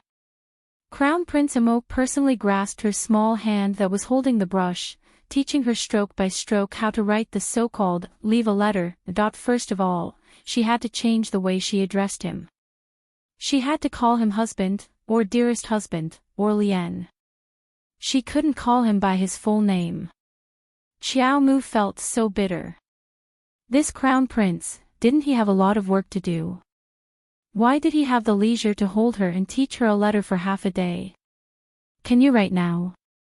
The crown prince tilted his head and looked at the little one in his arms with a smile. Chapter 1001. Nodding, Xiao Mu quickly picked up her brush and wrote a voluminous and emotional letter to him. Crown Prince Mo carefully perused it for several minutes before folding the letter in satisfaction and putting it away close to his body. He lowered his head and smiled at her. His eyes were so gentle that they seemed to melt into spring water. Jojo. Arbor's little body trembled for no reason. Next time, will you just throw a letter to me and run away? Xiao Mu very honestly shook her head vigorously. I won't. I knew my Jojo was the most obedient. Mo Lien pinched her little face and carried her to the bed. I was just thinking that you've been very busy recently, so I didn't want to cause you any trouble. Arbor mumbled softly. Besides, I'm very familiar with Hullen Mountain. Jojo, you still don't understand my heart. Don't you understand? Prince Mo placed her on the bed and looked at her seriously. No matter how busy I am, your matters are more important than anything else. Arbor's eyes lit up and she reached out to hug him. I understand. Even if I have something to do in the future, I'll tell you personally, okay? Mo Lien lowered his head to look at her small face. He only felt that this little one looked very delicious under the dim yellow light. The light in his eyes deepened. Prince Mo sat on the bed and sighed. Although you've only been away for 4 days, I still miss you. When he thought about how the little fellow was going to enter the secret forest realm again, and the crucial point was that she still needed a month's time, Mo Lien's heart was filled with all sorts of unpleasant feelings. "I miss you too," Arbor said casually. When Mo Lien heard this, a smile instantly blossomed on his handsome face. He pulled her into his embrace and said, "I really missed you. You little heartless one, you were merely coaxing me in passing. Don't think that I don't know. Is there anything you want to tell me?" Speaking of this, Xiao Mu was a bit pleased with herself as she recounted her gains from the secret inheritance realm to Mo Lien. When she talked about how she was chased by the old Daoist halfway, how she fought with the old Daoist, and how the old Daoist was destroyed by the heavenly Dao in the end, she was beaming with joy and gesticulating. Hence, Mo Lien kept gazing at her with a serene gaze. This child's eyes were practically glowing when he talked about fighting. Just how battle-hungry was he? "Shuntian Prefecture, and I will not rest until one of us is dead." Arbor felt as if he had swallowed a fly when he thought about how that manor-head had schemed against him in both of his lives. "All right," he responded in a low voice. Reaching out, he hugged her and said softly, "Don't worry and fight boldly. No matter what, I will be by your side, accompanying you and protecting you." She turned to look at him, her eyes sparkling. "Lien. HM. What I said just now was not to coax you," Arbor suddenly said. Mo Lien was slightly startled, but after pondering for a moment, his pair of phoenix eyes blossomed with a resplendent light as he gazed at her tenderly. Lowering his head, he pressed his lips against hers, lightly planting a kiss on her soft, small mouth. With just a light touch, he felt his body going limp. He involuntarily drew in his arms and rubbed the little fellow's soft body. Just now, when the little thing said, "I miss you too," to him, it was said very seriously. It was not just to coax him. Chapter 1002. In a remote corner of Chonghua Palace. "Ah, ah." Screams continuously rang out from a side room. Fortunately, this place was extremely remote. Usually, even birds would be too lazy to fly by here, so no matter how much Xingru screamed, no one would come to pay attention to her. Mammy Su worriedly looked at Xingru, who was rolling back and forth on the ground in unbearable pain. She wiped the tears from the corners of her eyes, her heart unable to bear it. Mama, what's going on?" "My face, my." "Ah." Xingru threw herself in front of the dusty bronze mirror and saw her own rotting and swollen face. She lightly scratched with her fingernails, and a lot of dusty skin flakes fell from her face, as if her entire skin was about to split open. "Ah, Mama. Xingru shrieked, "Didn't Sir He say that my body would completely recover after eating that super resurrection pill? Why did it become like this now? Why did her condition start to relapse when night came? Her beauty no longer existed." Mammy Su secretly glanced at Xingru with pity. "Xiaoru, do you still remember Sir He's instructions?" I remember. He told me to think of a way to deal with the crown princess within 7 days. I know. It must be Sir He reminding me to deal with her as soon as possible, so he gave me a warning every day." Xingru angrily threw the bronze mirror to the ground. But that slut actually left the capital on her own. Because of this, the queen must be dissatisfied in her heart. At first, the crown prince had planned to conceal it for her and only say that she was recuperating at home. It was she who found out that the wretched girl had already left the capital a few days ago and wasn't at the Marquis of Jiyuan's estate at all. 7 days. 4 out of 7 days had already passed, and there wasn't much time left. That damned brat. If she didn't come back, how was she supposed to deal with it? Mammy Su hesitated before saying, "Xiaoru, I heard that the crown princess was brought back to the Eastern Palace by the crown prince this evening. Are you serious? Come back. It's good that you're back, it's good that you're back. Jingru relaxed a little, but the itching pain on her face was unbearable. She hurriedly said to Mammy Sue, "Go get some ice cubes for me to apply a cold compress." Her face was so itchy that she wanted to die. It was unbearable. Mammy Sue's expression turned ugly. "Xiaoru, you're no longer the consort Jing from back then. It's already not bad to be able to transfer them out of the woodshed." Jingru's expression was ferocious. "That's because they know that one day, I will regain the divine grace." Mammy Sue sighed. "Everything has been arranged for tomorrow. You only have one chance, Xiaoru. Seize it." The next morning, after breakfast, Arbor sat obediently in the main hall and waited for Prince Mo to return from morning court. The two of them boarded the carriage to return to the Marquis of Jiayuan's estate. Qiao Zhongbang and his wife had been waiting for them with open doors since early in the morning. Now that they saw that their daughter was safe and sound, they couldn't help but grumble about how risky the child was. As Wei Ziqin held Xiao Mu's small hand, she inadvertently looked down, and her gaze landed on the lustrous white ring between Xiao Mu's fair fingers. Her expression changed drastically, and her body trembled involuntarily. She held Arbor's hand and couldn't help but ask, "Jojo, where did you get this ring? Is it this?" Arbor didn't hide it and immediately said, "I inherited it from an elixir teacher." Time to end the nap. Chapter 1003. Teacher. Wei Ziqin stared blankly at her daughter, then excitedly held her little hand and asked, "Jojo, what do you mean? You've inherited the alchemy skills of that master." Wei Ziqin's eyes lit up almost instantly as she looked at her daughter. Her expression was indescribably happy.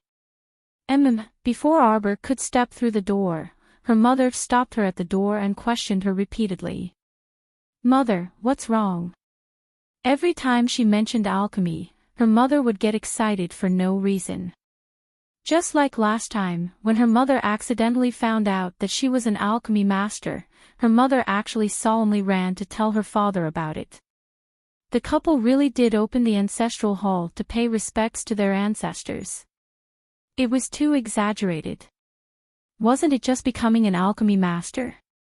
Did her mother have to bring up something like an ancestor's spirit or something like that? On the side, Qiao Zhongbang shook his head in amusement.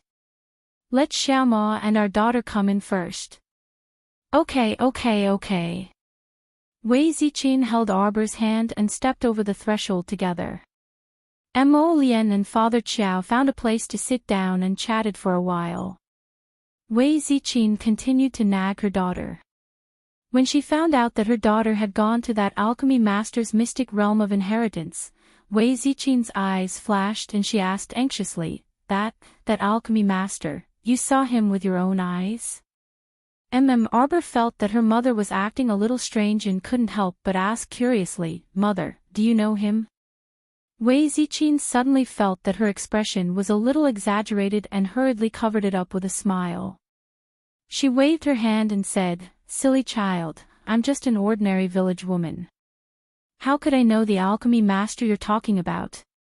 As she spoke, Wei Ziqin's gaze fell on her face, a faint smile on her face. Qiao Mu pouted her small mouth. "Mom, you look so happy that I thought you found an old friend." Wei Ziqin smiled but didn't reply. Yet Qiao Mu continued to murmur to herself, "Teacher passed away all alone in her secret inheritance realm. I'll have to bury her properly later." Wei Ziqin's eyes suddenly became watery. She quietly turned around and wiped her eyes with the handkerchief in her hand. "Mom, what's wrong?" Arbor leaned over to look at her. "Mom, why are you crying? Where is Mother crying?"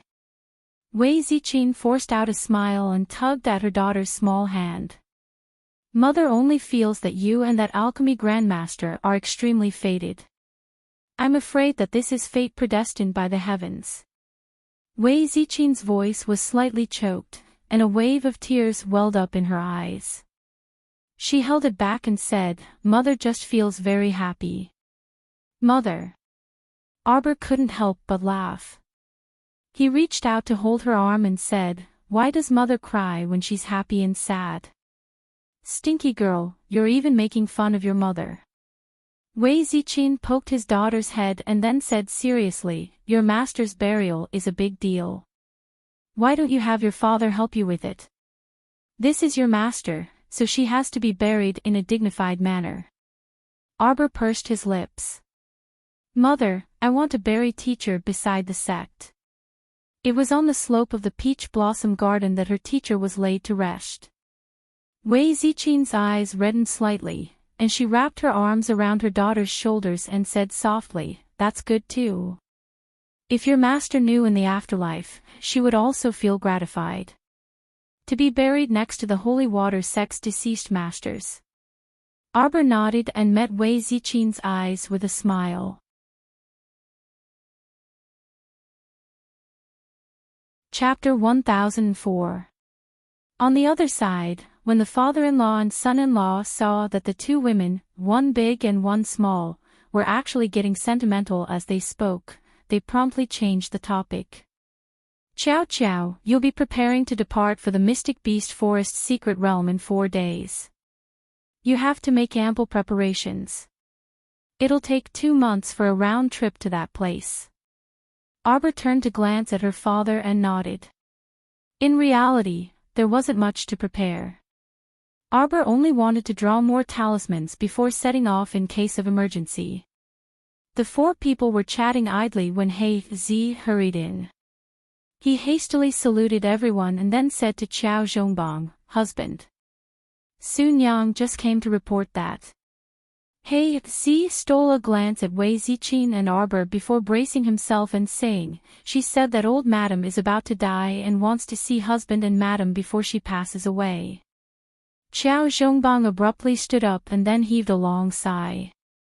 Wei Ziqin then stood up and said, Husband, then let's make a trip over.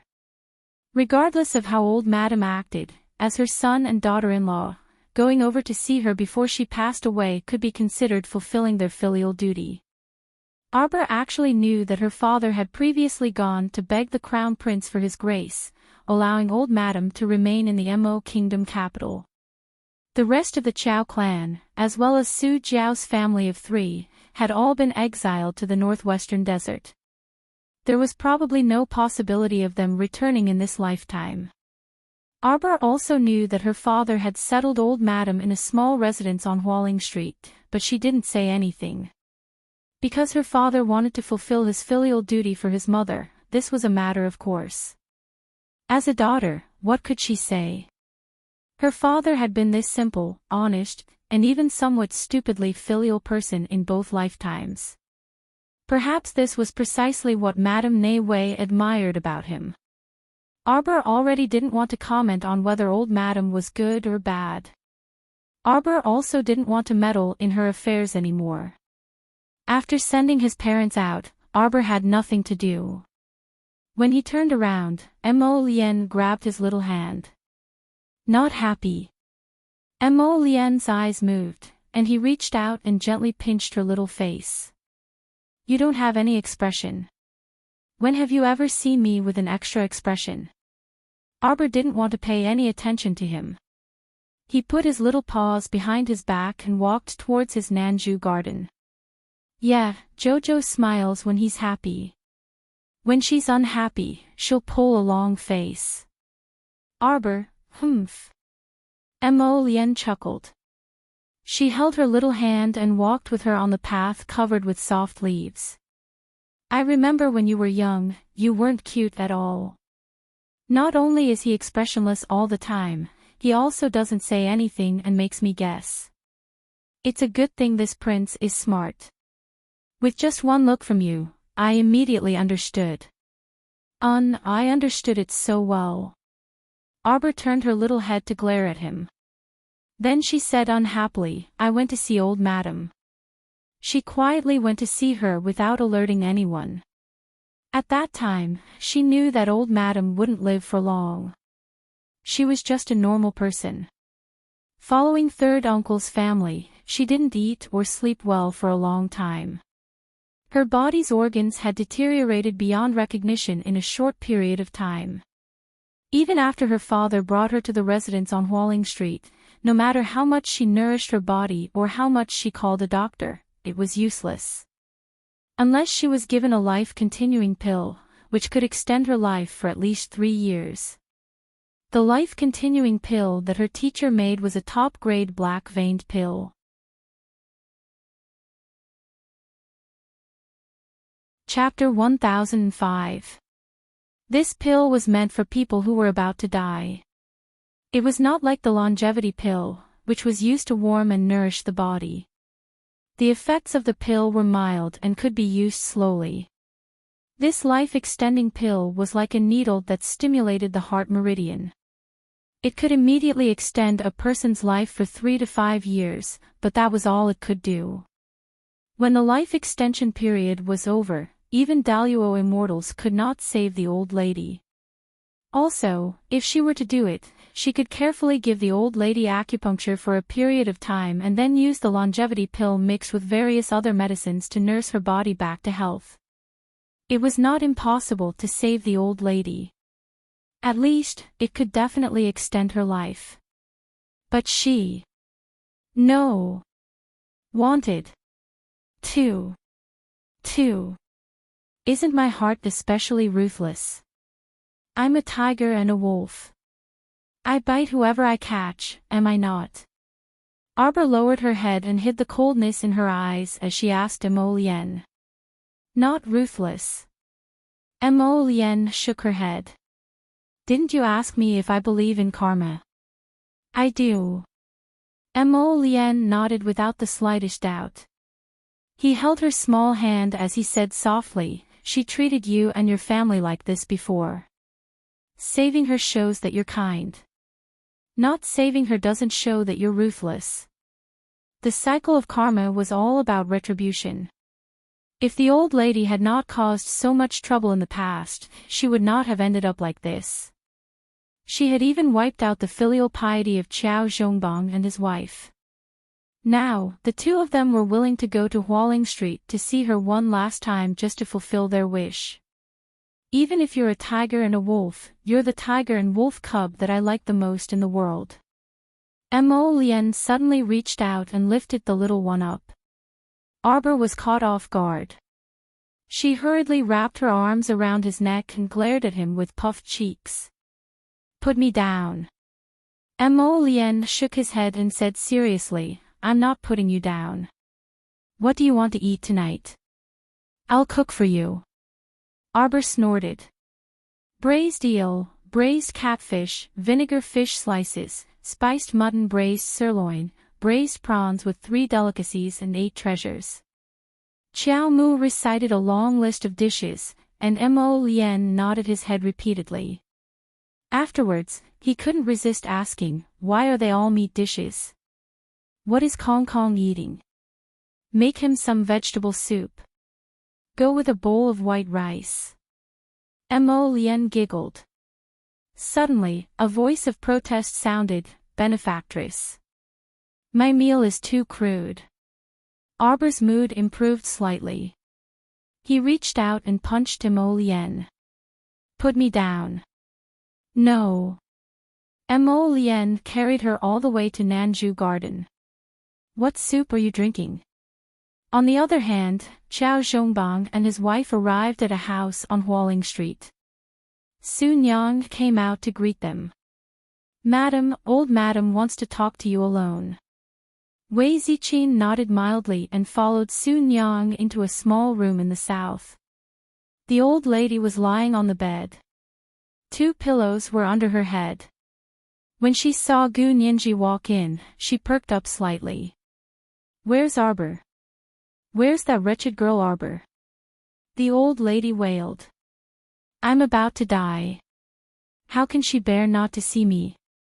Wei Ziqin held her breath and clenched her fists. Jojo is cultivating in seclusion. Old Madam, if you have anything to say, please speak. Old Madam Fu coughed heavily a few times and pointed at Wei Ziqin. You, all of you, are very good. Things had already come to this, but the old lady still did not like them.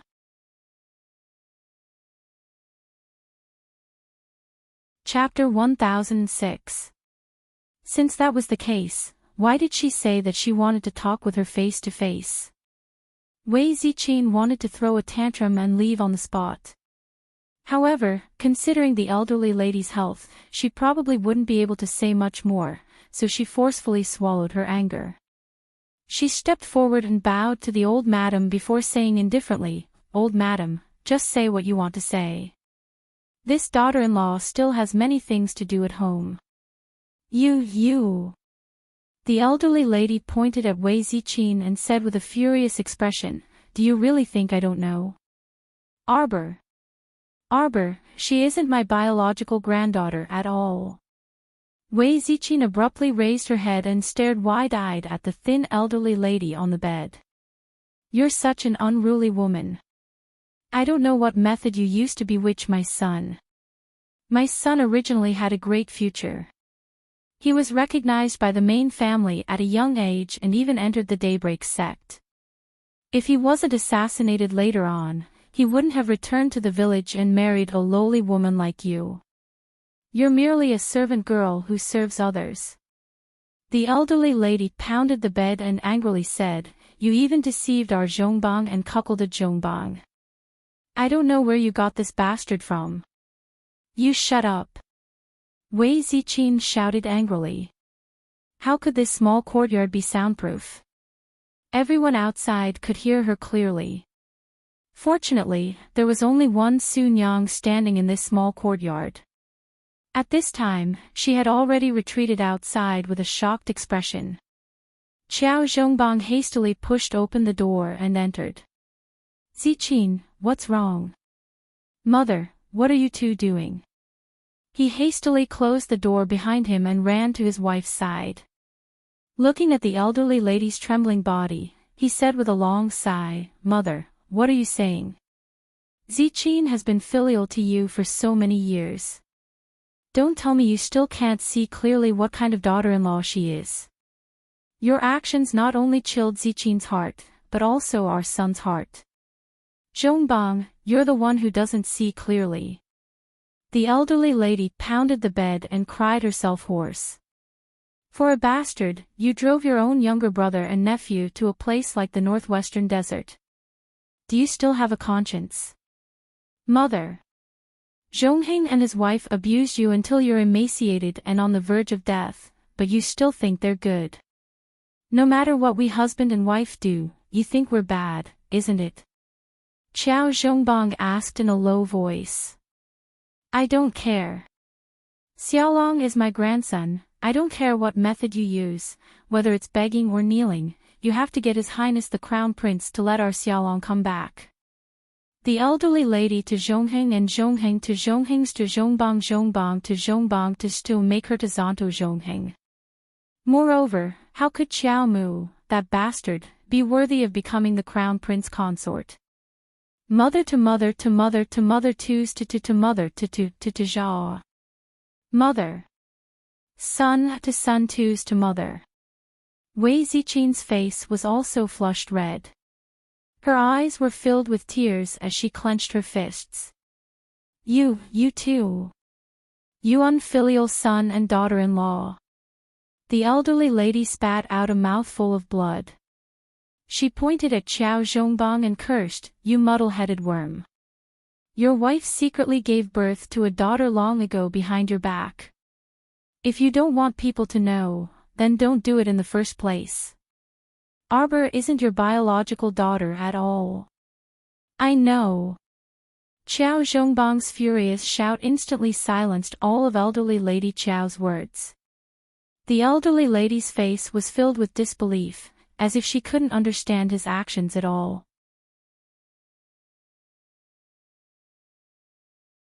Chapter 1007. Qiao Zhongbang clearly knew that this daughter wasn't his biological daughter, yet he still feigned ignorance. Was he an idiot? Had he been raising someone else's daughter all this time during such a difficult time? Ziqin was entrusted with an orphan's care. She told me this clearly before she married me in town, Qiao Zhongbang said with a sullen expression. Your son doesn't know when you found out, mother. Could it be because of this that you've always been hostile to them? Madame Qiao sighed in anger and collapsed on the bed. However, she seemed to feel much better after spitting out the congested blood in her chest. However, Qiao Zhongbang and his wife could clearly see the glimmer of light in Madame Qiao's eyes. Mother. You've really misunderstood Ziqin. She definitely didn't do anything out of line. She's a good woman. In your son's eyes, she's the best woman in the world. Wei Ziqin looked back at her husband with tears in her eyes. It's only in recent years that our lives have quietly improved. Before that, during the most difficult, tiring, and darkest days, your son was always accompanied by Ziqin. Mother, it's because I rejected the marriage you arranged for your son and brought Ziqin and her mother back to the village. All these years, you've always felt uncomfortable in your heart, haven't you? Qiao Zhongbang looked at Madame Qiao as he spoke. Unfilial son. Madame Qiao collapsed on the bed angrily, but she hammered the bed with her arms. Fine, fine, fine. This old one was meddling in other people's business. If you like to raise someone else's daughter, then so be it. But, Xiaolong, you must bring her back. You raised Arbor for so many years for nothing, and all you did was ask her to do a trifling matter. It's nothing. Wei Ziqin sneered. Madam, don't worry. Qiao Zhongheng's family of 3. Don't even think about coming back in this lifetime. A cold light shot out of Wei Ziqin's eyes as she coldly shouted, Your grandson, Qiao Long, is destined to die in the northwest desert. His body will be buried in the wilderness, dried up and shattered by the wind, and not even his bones will remain. After saying that, he turned around and left, not looking at the old lady again. Ah! The old madam pounded the bed angrily. Her eyes rolled and her lips trembled as she shouted, Wei Ziqin, come back here. Wei Ziqin. I want to see Arbor. I want to tell her. She's not a member of the Qiao family. What right does she have to send my grandson to the northwest desert? She was just an adopted daughter. What right did she have to let the Qiao family's direct descendant wander outside? How could a little bastard like her be so capable? Ah! Qiao Zhongbang's eyes were red. He clenched his fists and roared, Shut up. Can you stop messing around? Arbor is my daughter. Don't call him a little bastard. You. Unfilial son, you unfilial son. The old madam couldn't catch her breath. She opened her mouth and let out a shrill cry. Her old eyes stared fixedly at the curtains on the bed.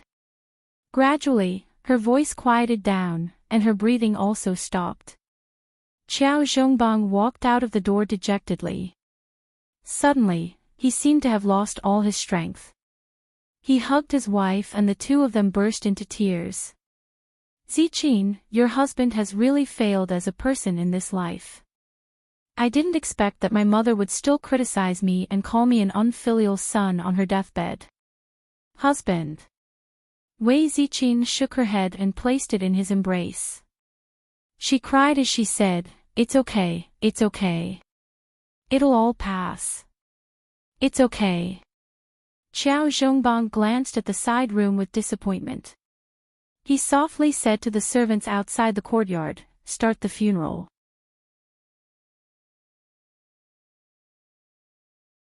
Chapter 1008. Father and second uncle had personally taken care of the matriarch's cremation and funeral. Arbor didn't pay much attention to it, and Qiao Zhongbang and his wife had also ordered that the matter of what had happened in the courtyard on Hualing Street that day be sealed. Thus, Arbor didn't know that the matriarch had caused a ruckus before she passed away. She was only following etiquette and fulfilling the filial piety of an eldest granddaughter for outsiders to see. To put it bluntly, the matriarch's funeral wasn't that big of a deal. Everything was proceeding in an orderly manner. Arbor had been drawing talismans for the past few days when she was free. Today was the day of the matriarch's funeral. Arbor and his siblings, along with their parents and second uncle, had been busy until now. They had just eaten a small meal when someone hurriedly came to report that someone from the palace had come. Arbor didn't even lift her eyelids. She still leaned against the small couch and rested with her eyes closed. "I'm tired." "Go and reply to her. Just say that I'm in mourning for my grandmother's death. I'm afraid that I'll disturb the nobles if I enter the palace and bring bad luck to them." "Yes." Xiao Yao immediately curtsied and then hurried out. The green mammy, who was by the queen's side, was standing outside the door. She had a slightly arrogant expression on her face as she slightly raised her head. "What did the crown princess say?" Xiao Yao repeated Arbor's words in a manner that was neither servile nor overbearing. The green mammy snorted. "That's true. Then this old one will go back and report." Xiao Yao suddenly grabbed the green mammy's wrist. She stretched out her leg and kicked the old matriarch, causing her to fall face first into the mud beside the flower pot. "It seems that you haven't bowed to my master yet." Xiao Yao crossed her arms and glanced coldly at the green mammy from the corner of her eyes. "Kowtow 3 times before you leave. So that people won't casually say that the people by Her Majesty the Queen's side are unruly. They don't even know the slightest bit of etiquette when they see the crown princess. It would be a disgrace to Her Highness's name." The green mammy's old face was ashen. She gritted her teeth and knelt down in a huff. She unwillingly kowtowed 3 times to the tightly shut door. The humiliation in her heart spread. There was no need to mention how angry she was. She thought about how she would scold the crown princess in front of the empress when she got back. Xiao Yao approached the old woman, frowned and sneered, "Be careful. The sword in my hand doesn't have eyes. Be careful not to slit your throat." Green Mammy was so scared that she couldn't help but take a step back. "If I find out that you dare to talk nonsense in front of the queen, I won't just make you kowtow and apologize next time." Xiao Yao pulled out the shiny flexible sword from her waist and directly brandished it in front of the Green Mammy to intimidate her. The Green Mammy hurriedly shrank back and smiled apologetically, "Of course not. Miss Xiao Yao, you really know how to joke. Whether I'm joking or not, you know clearly in your heart. My master isn't someone that an old hag like you who likes to cause trouble can afford to offend." Xiao Yao kicked her butt. The old woman opened her mouth to exhale, but she felt a pain in her mouth. A pill slid down her throat. "Ah, ugh, cough, cough." The old woman's face turned green with anger.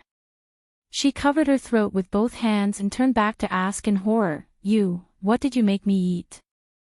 Xiao Yao chuckled and opened her mouth, "Poison. Don't worry. As long as you behave, this poison won't act up for the rest of your life." Xiao Yao sent the old woman out with a smile and then returned to Arbor's side.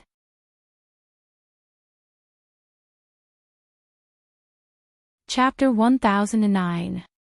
You've sent her away. Arbor didn't even raise his head as he flipped through a page of the book. "Emin. She's gone." Xiao Yao giggled. This old woman was scared out of her wits by the poison that Miss bestowed upon her. "I'm afraid that she won't dare to say anything when she returns this time. She's always staring at me with that disgusted and disdainful gaze. Did she think that I couldn't see it?" Arbor reached out to take the medicine bottle that Xiao Yao handed over and expressionlessly said, "If she's still disobedient, then I'll let her slowly go blind. In any case, her eyes aren't that useful to her."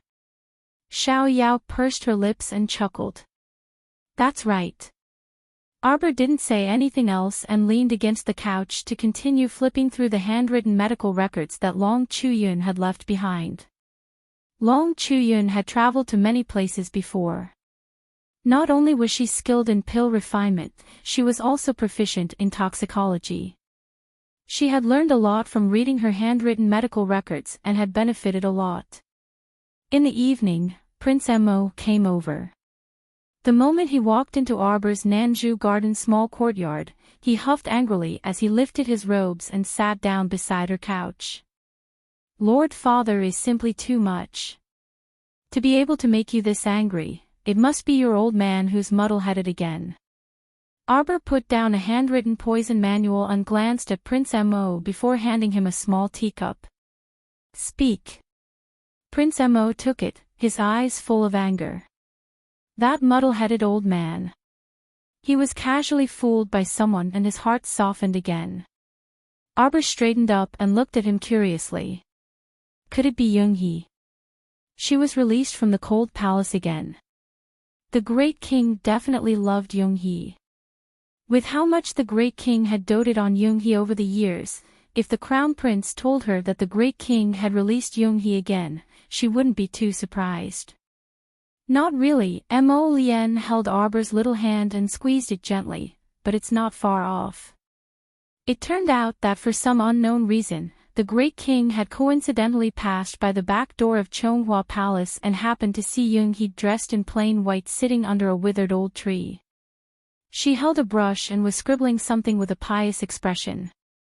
It was said that the Great King was mesmerized by the scene. Yoonghee was mesmerized by it. She wanted to show off her filial piety.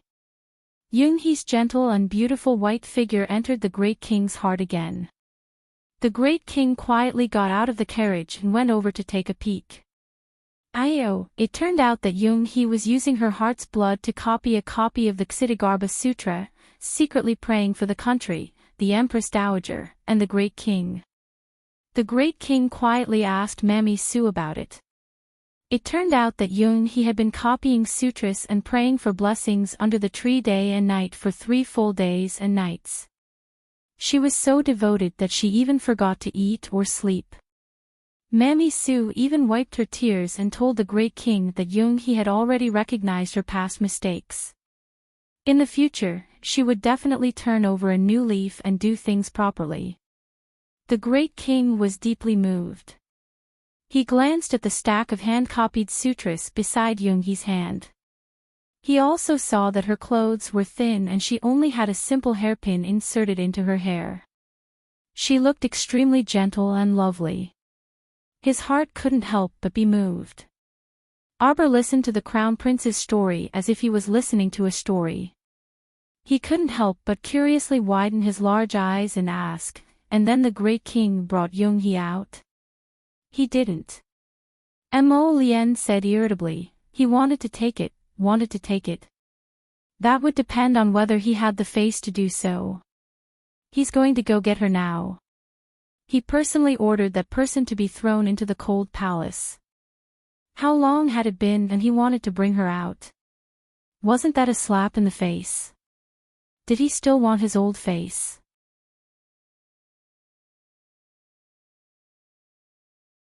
Chapter 10:10. The little fellow gazed at him with sparkling eyes, and she reached out to touch his displeased handsome face. The Crown Prince was startled, and then he laughed heartily as he plucked this little fellow onto his lap and rubbed her in passing, returning the favor. Xiao Yao happened to be stepping into the room at this moment, and she couldn't help but purse her lips in amusement when she saw this scene. She immediately tactfully turned around and retreated out the door. All right, there's no need to stand here. Go do your own things. Xiao Yao waved her hand at the rows of junior royal maids standing outside the door, and everyone naturally dispersed. Mo Lien hugged the little person in her arms and reached out to peel pine nuts for her to feed. Has there been any movement from that Xiang Yuan in your court recently? Someone came to find her the night before and gave her a small brocade box containing pills. Arbor propped up his small chin with one hand as he ate intermittently. I took a look. It should be a slow-acting poison pill. But Xiang Yuanyuan buried this wooden box under the roots of a tree in her backyard. Mo Lian snorted. She has a bit of a brain. She definitely knew that you would definitely send someone to keep an eye on her. Her doing this is nothing more than pledging allegiance to you. Do you believe that? Arbor shook his head slightly. Previously, she also said that Omega Kotoku sent a group of people especially to kidnap you on the day of the competition. It caused him to nervously make defensive arrangements early on that day. The people from Omega Kotoku didn't come, but that wretched Mu Qianqian came, and it almost disgusted him to death. During this period of time, the Crown Prince hadn't been idle and had been suppressing all of the Mu family's businesses in the capital with all his might. Since they made him suffer, then he had to make the Mu family suffer as well. Sigh. Arbor sighed. Forget it, I won't think about it. In any case, it can't cause any big waves. But I think Omega Kotoku must have his reasons for putting a pawn by your side. Mo Lian stuffed a few pine nuts into her mouth. Why don't we just kick him out? I'm just curious about what she's up to. Arbor punched his little fist. First of all, she's just an ordinary person. You definitely won't be on guard against her. Secondly, she escaped from the Qin estate in the middle of the night and sold you a piece of information. Or was it the poison that he received as a gift from the Qin estate's guards, but was unwilling to use it on you? All these things are conveying the same message to you, to show you their loyalty. It's good that you're curious.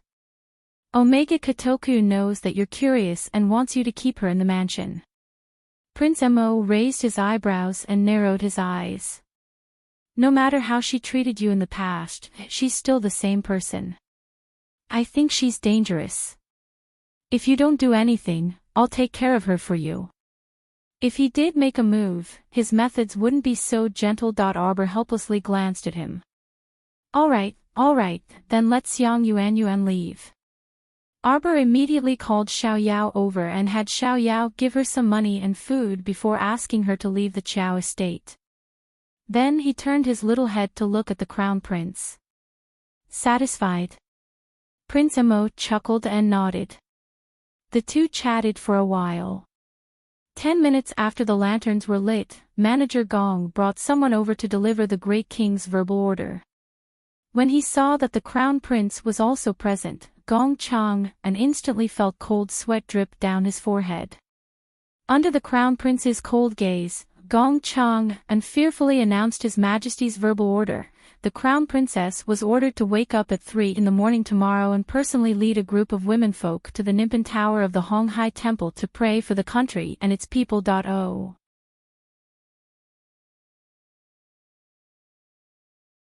Chapter 10-11. Omega Kotoku's brush-wielding hand paused for a moment, and he asked without even raising his head, chased out? Yes. A man around 27 or 28 years old stood in front of Omega Kotoku's desk with his head bowed, holding his breath as he waited for the second young master's rage. However, the second young master didn't get angry, but only nodded indifferently. I miscalculated. I didn't expect that she wasn't the least bit curious and didn't keep her. What a heartless fellow. How could young master miscalculate? Wang Chung raised his head and frowned. Our people delivered a secret poison pill to Xiang Yuanyuan the day before yesterday. Until today, eldest Miss Chiao hasn't made any moves, and she doesn't have the slightest intention of chasing her away. Presumably, she's a little curious. Oh. Omega Kotoku put down the brush in his hand, then raised his eyes and glanced indifferently at Wang Chung. You think it was the Crown Prince's idea? Wang Chung nodded without hesitation. According to this subordinate's investigation, the Crown Prince arrived at the Marquis of Jiayuan's estate this evening. Before the lanterns were lit, Miss Chiao sent someone to deliver some soft travel expenses and sent Xiang Yuanyuan away. A jadeite color flitted across Omega Kotoka's eyes, and he smiled faintly. That man is indeed this young master's formidable opponent. Thinking about it carefully, even Shantian Prefecture's people suffered a crushing defeat at his hands. I'm afraid that no one in the lower star domain can take care of him. Wang Chung asked rather anxiously, young master, should this subordinate make a move, and send that Xiang Yuan? He made a throat-slitting gesture, and a murderous look flashed across his eyes. Omega Kotoku waved his hand indifferently. If she's gone, then she's gone. Let her leave the capital in peace. Wang Chung was startled. Then do we need to find Great Master Yi to remove the puppet curse on Xiang Yuan's body? Okay, pluck it. Omega Kotoku nodded slightly, which made Wang Chung even more surprised. However, he didn't dare to look at his young master for too long. After a glance, he quickly lowered his head again. His heart was filled with bewilderment. Usually, second young master would send people to clean up such useless chess pieces, but today second young master actually let that girl Xiang Yuan go. He even planned to remove the puppet spell on Xiang Yuan's body and let her go. Was this for Miss Chao's sake? Second young master Qin waved his hand with a weary expression, dismissing this subordinate of his to leave as he sighed inwardly. Since he couldn't stay by her side, this little chess piece was useless. He couldn't control where he went. Second young master's heart softened. Wang Chung retreated, and a murderous look flashed across his eyes. Just as he was about to turn around and leave, he heard Omega Kotoku's cold voice ring in his ear. Wang Chung, I want her to leave safely. Don't go against me behind my back. You know what I'm capable of. Wang Chung's murderous aura had just emerged, but it was suddenly shaken off. He hurriedly nodded and retreated from the young master's room with a face full of dust. His heart was filled with horror. How could he forget that the young master hated it when people acted one way in front of him and another behind his back? A moment later, several men in short green robes appeared beside Wang Chung and bowed. Go and ask Great Master Yi to remove the curse on Miss Xiang's body. You guys escort Miss Xiang out of the capital. Don't make any mistakes. Yes. The subordinates immediately dispersed and left to carry out their orders.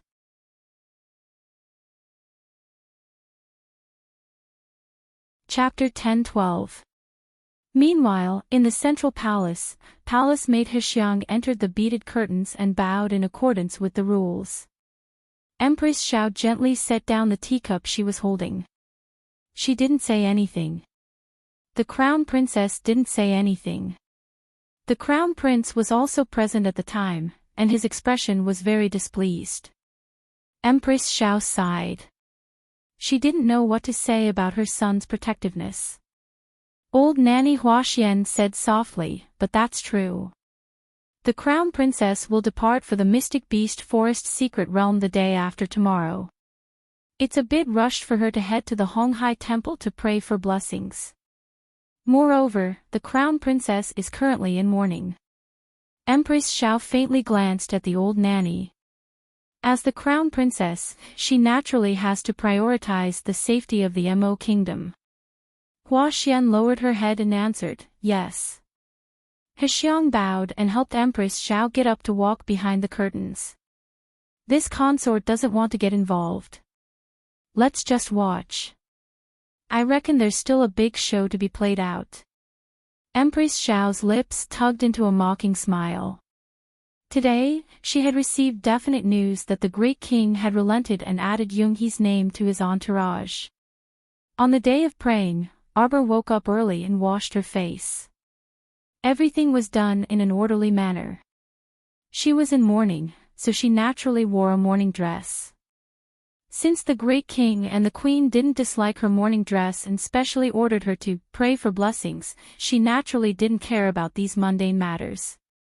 The people participating in the praying today included the imperial concubines, princesses, and commandery princesses, as well as the womenfolk of third-rank officials and above. The majestic group of people gathered at the Dongshan Gate before the hour. They quietly waited for the crown princess's carriage to arrive before heading to the Honghai Temple together. Nimpin Tower was said to be the guardian pagoda of the kingdom because a monk once saved the late king's life. From then on, the many monks of the Honghai Temple had a meteoric rise. Not only did the Honghai Temple become the Mo Kingdom's national temple, the Nimpin Tower within it was also given the title of National Pagoda. It was said that it could protect the safety of the country. If one went to the Nimpin Tower to burn incense, they would get whatever they prayed for. The rumors were quite realistic. The entire pagoda had 9 floors, and it stood high above the Fu Mountain near the northern city gate. There was a saying that the Fu Mountain was 10,000 zhang tall and the mountain range was stacked with emerald green. Arbor got off the carriage and saw from afar that the abbot of the Honghai Temple was leading a group of people to greet them at the entrance. Greetings, Crown Princess.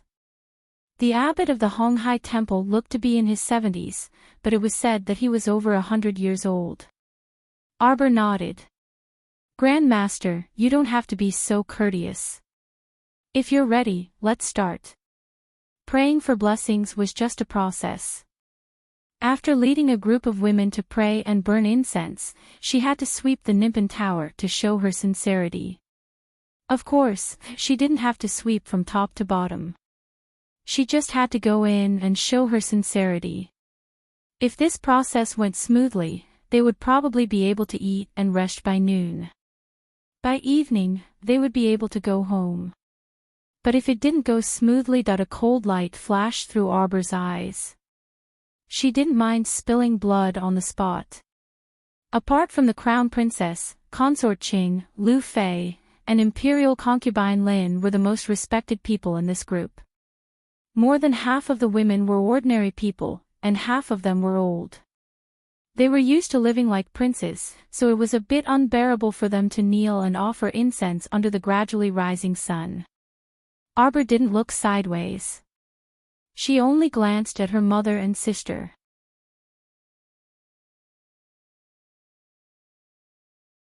Chapter 10:13. Wei Ziqin and Qiao Lin were both very spirited. They were mystic cultivators, so their physical strength and mystic conscience were different from normal people's. This bit of torment was simply nothing to them. Arbor then retracted her gaze and went through the blessing ceremony according to the procedure. She even purposely followed the most tedious and strict procedure, putting in the effort to save face. In any case, she wasn't tired.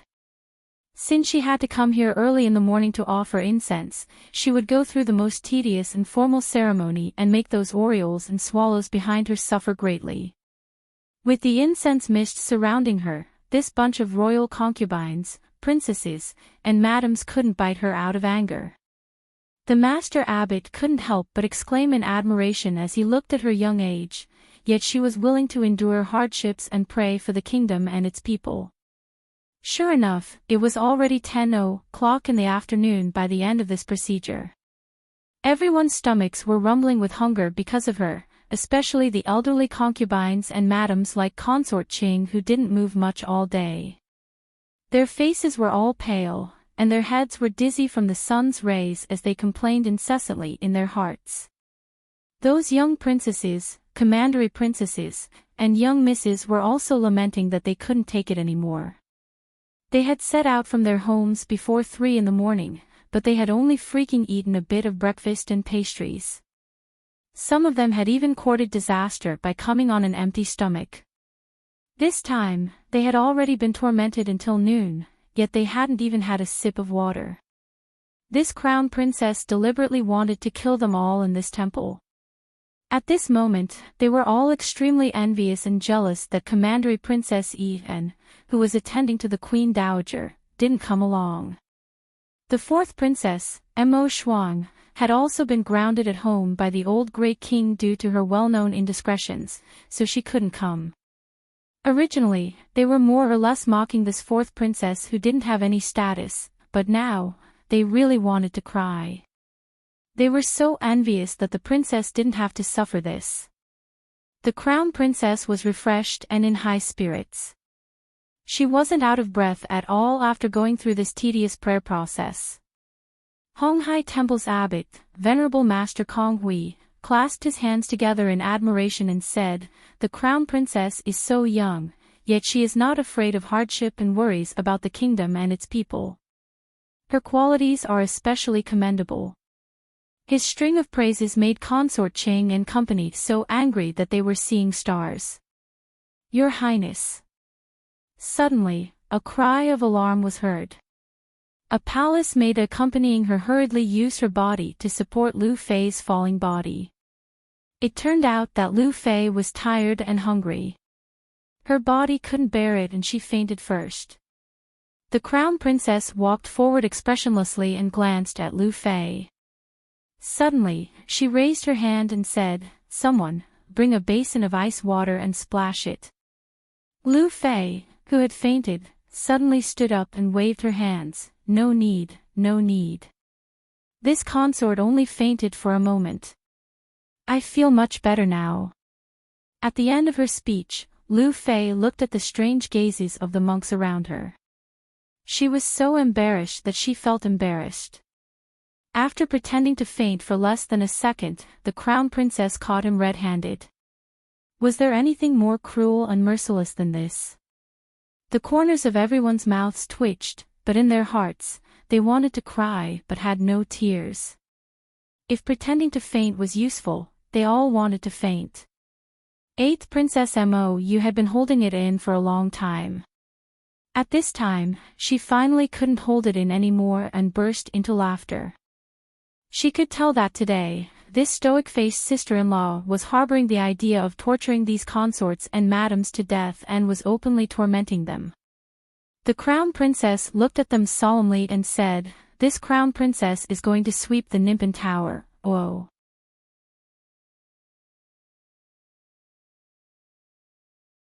Chapter 10:14. Everyone let out a sigh of relief, thinking to themselves, "Oh my, it's finally over. Thank the heavens, they can finally return to their rooms to rest, drink water, and eat." Unexpectedly, the crown prince consort's face tightened as she said in an especially cold and merciless tone, "Before that, all of you must kneel here and face my great Mo kingdom's guardian pagoda. Pray to the heavens in unison and wait for this crown prince consort to finish sweeping the pagoda and come out." Consort Cheng's body trembled as she fell onto the body of the palace maid behind her.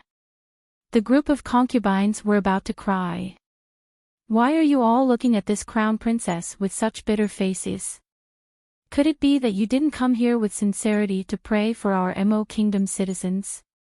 The crown princess coldly scolded, "You can't even endure a little bit of suffering after praying for a day. Then why don't I see you all complaining about your daily lives of luxury and being provided for by the Mo kingdom citizens? You have to take responsibility for the treatment you enjoy. When we return to the palace, I will definitely report this matter to the great king and the queen in detail. This crown princess has seen and remembered every single one of your actions. I definitely won't slander any of you." The crown princess spoke with conviction, angering the group of concubines and madams into speechlessness. Wei Ziqin speechlessly looked at her daughter. At first, she also thought that her daughter was going to complete this blessing ceremony with an especially serious and devout attitude. But halfway through, she felt that something was wrong. This was blatantly punishing those imperial concubines in broad daylight. She didn't mind kneeling for a while.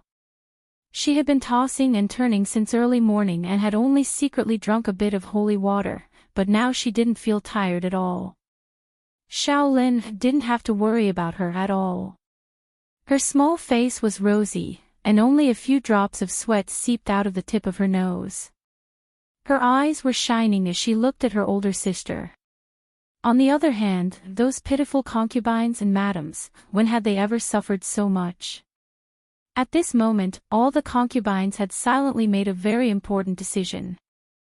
Next time, if the Great King had the idea of having the Crown Princess lead a team for some activity, they would definitely raise both hands and feet to oppose it to the end. They strongly requested Her Majesty the Queen to lead the team. The Queen should be the one to come to this prayer event. She had just thrown in the towel and quit, and in the end, this fiend had come and killed them all. Everyone unanimously decided that they would not allow the black-hearted Crown Princess to participate in any large-scale activities in the future. At this time, Darling Chow didn't know that by making an example out of her, she had saved her from a lot of trouble in the future. The monks in the temple began to call out their names. The last word, kneel, made Consort Ching and the others groan in their hearts. They forced themselves to kneel down miserably. Kneeling down was not the end. He still had to accompany the monks in the temple to pray to God until the Crown Princess came back from sweeping the pagoda. Everyone secretly cried out in their hearts, "Crown Princess, we beg you. Don't sweep the pagoda, let's go back." The Crown Princess figure disappeared from everyone's despairing eyes. Woo-woo, this silly Crown Princess, she wouldn't really sweep the pagoda floor by floor, right? Then would they be able to drink some water before evening and go home? Once the pagoda door closed, Arbor's expression turned completely cold. His figure flashed, and he arrived at the top of the 9-story pagoda at the fastest speed. His gaze coldly looked at the man and woman tied up in the middle of the pagoda. Long time no see.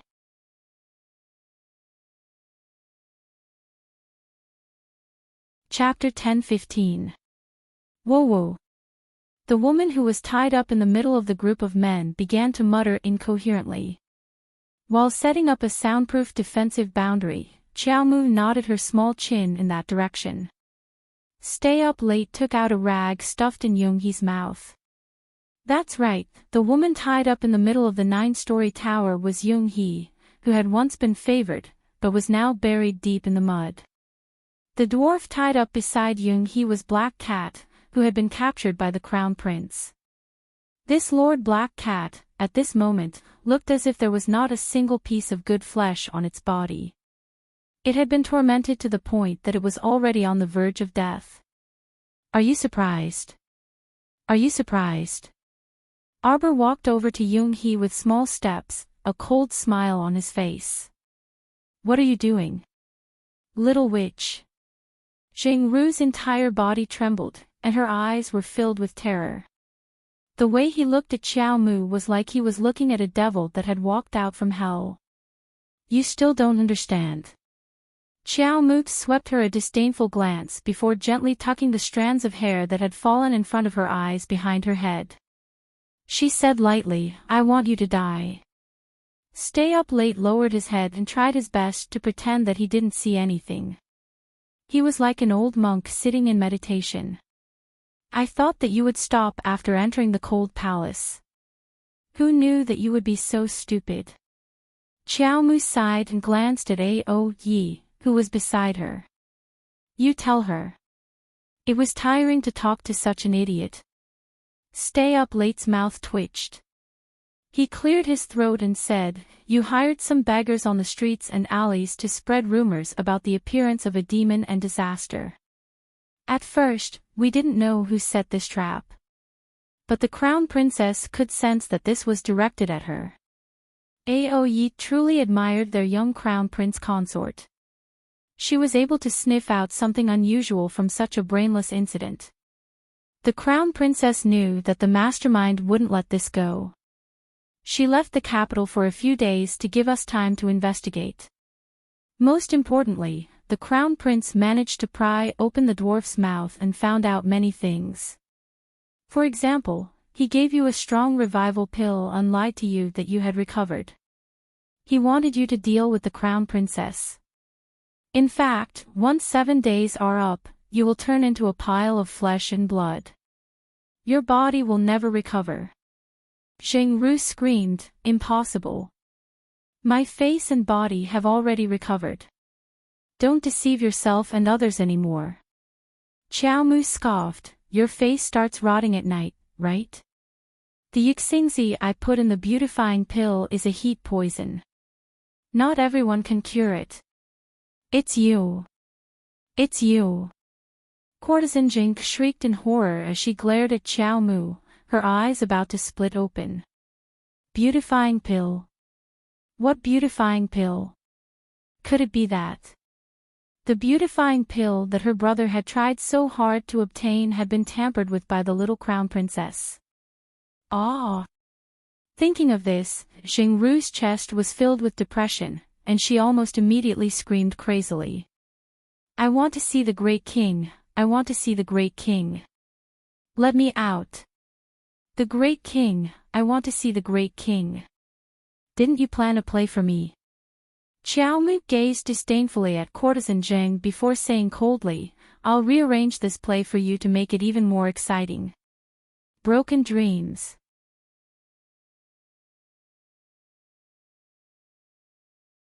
Chapter 10:16. Young-hee trembled as she looked at Arbor, not knowing what to do. You, what are you doing? You witch. What are you trying to do? I want to see the great king. The great king, the great king. Ah. Witch? Xiao Mu muttered these two words in amusement. With a slight movement of her slender fingers, she took out two talismans glowing with blue light from her inner world and tossed one of them to Ao Yi, who was standing beside her. Then, as you wish. The two figures disappeared before Young-hee's eyes as fast as lightning. Her eyes widened in disbelief. Why? They disappeared before her eyes in the blink of an eye. What kind of talisman did that witch use? Ah! What Young-hee felt at the last second was perhaps endless fear, or perhaps endless regret and despair. She knew very well that the bottom of Nimpin Tower had already been hollowed out by Mammy Su and the people from Shantian Prefecture. They had filled it with a powerful weapon.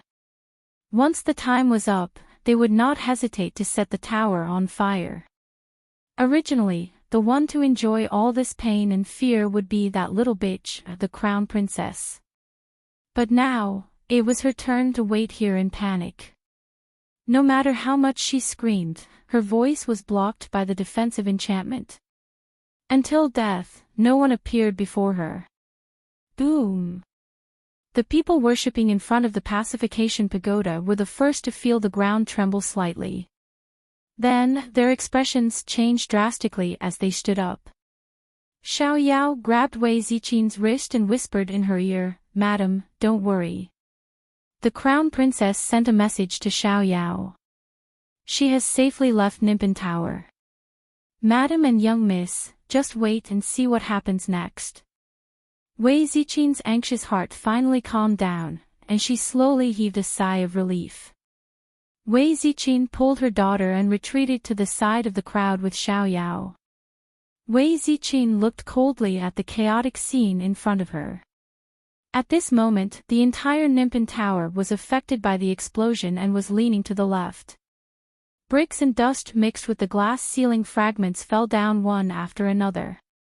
For a moment, the monks in the temple wailed and prostrated themselves on the ground. The group of concubines and madams were also extremely surprised. They all covered their heads and temporarily lay on the ground without moving. Some of the bolder ones raised their eyes and stared blankly as Nimpin Tower collapsed and disappeared inch by inch in front of them. After this fiery explosion was repeated 3 times, more than half of the Nimpin Tower had collapsed, leaving behind only a small portion of the tower's wreckage. The group of concubines looked at the dilapidated ruins with fear. They were supported by their respective palace maids in a daze and barely managed to stand up. Although Consort Ching was also surprised, she was the first to recover her wits. Her eyes flashed as she said, Someone come quickly. This is bad. The crown princess is still in Nimpin Tower and hasn't come out yet. Lu Fei couldn't help but sneer when she heard this. The crown princess is really funny. She just stepped into Nimpin Tower and the entire tower exploded. Just how much does this pacification pagoda dislike the crown prince consort? The vassal king consort of Nan also sneered. If you want to condemn someone, you can always find a pretext. Princess consort's words are too hurtful. If you don't have concrete evidence, it's better not to speak carelessly. Otherwise, you will inevitably have a bad reputation for being disrespectful to the Eastern Palace consort. A thin and weak voice suddenly sounded with slight ridicule. Noble Lady Ying, you. Princess Anam's expression abruptly changed. A small noble lady dared to mock her, Princess Anam. How hateful.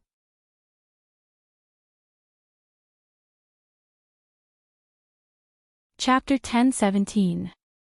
This concubine was only giving advice out of goodwill. Noble Lady Ying spoke softly with a delicate and bashful appearance, causing the vassal king consort of Nan to feel extremely disgusted. Preposterous.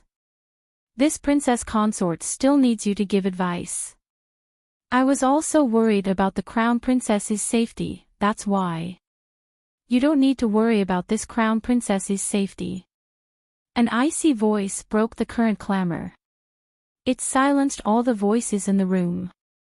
The vassal king consort of Nan is truly imposing. Arbor was dressed in a white robe and only used a simple white jade hairpin to tie her hair into a young girl's bun. She walked over with a calm and composed expression. Consort Ching gaped in shock, but she immediately lowered her eyes submissively. Crown Princess, everyone called out in unison. Arbor used an icy and judgmental gaze to observe this Princess Anam, who had an unsightly expression, and pursed her small lips in ridicule. The descendants who fought alongside the late king are indeed extraordinary. You can even look down on the great king's beloved concubine. Then presumably, the great king doesn't hold much significance in your hearts. Crown Princess, don't speak nonsense. Princess Anam nervously tightened the embroidered handkerchief in her hand. How serious were these words? What did she mean by the great king doesn't hold much significance in their hearts? Did she mean that their vassal king of Nan's estate could look down on even the great king? Looking down on the great king, confiscating their property and exterminating their entire family was considered a light punishment.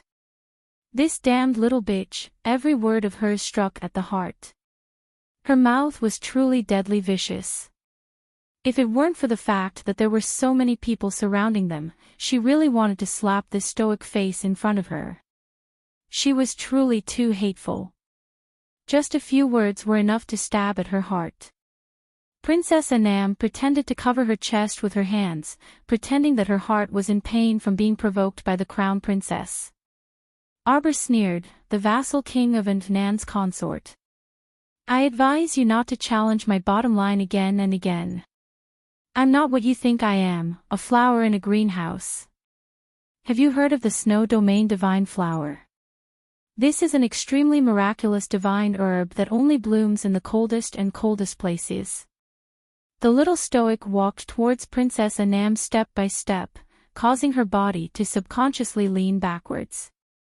Usually, when someone gets close to it and touches it once or twice, it won't have any reaction. The third time, when it gets angry, it will suddenly open all of its petals. Arbor waved his sleeve slightly. It was just a subtle and casual movement. However, Wu Hongma was pierced by her cold eyes. Her heart trembled slightly, and she involuntarily took a big step back. The beautiful divine flower of the snow domain has sharp icicles within its petals. TSK, it swallowed that person alive. Not even a trace of bone remains. Arbor stared at her with a chilly gaze. That scene was truly very beautiful. I'm afraid none of you can imagine it. Everyone simultaneously sucked in a cold breath.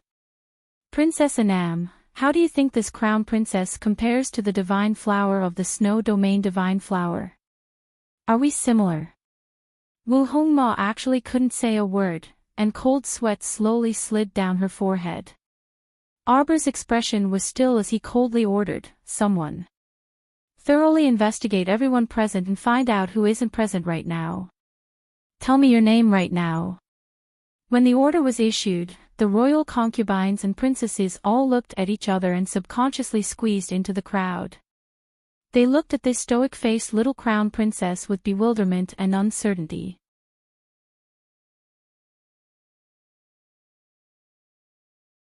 Chapter 10:18. Was she going to investigate thoroughly now? These noble women had suffered quite a bit of shock, and now all they wanted to do was to go home with a sullen face. But now, the crown princess still refused to let them go. They really wanted to cry. If Her Majesty the Queen had led the group to pray for blessings today, there probably wouldn't be so many twists and turns happening. Reporting to the crown princess. Aoye brought a group of people and pretended to investigate, then came forward to report, all the concubines, princesses, infanta, madams, and young misses, as well as their accompanying maids are all here. When everyone heard this, they all let out a sigh of relief. Fortunately, the maids around them didn't cause any trouble for them. Only Jingru, who received the great king's verbal order to come with the group, is missing. Jingru. Wasn't that the former consort Zhang? Everyone hurriedly turned around and searched for Yoonhee's figure back and forth.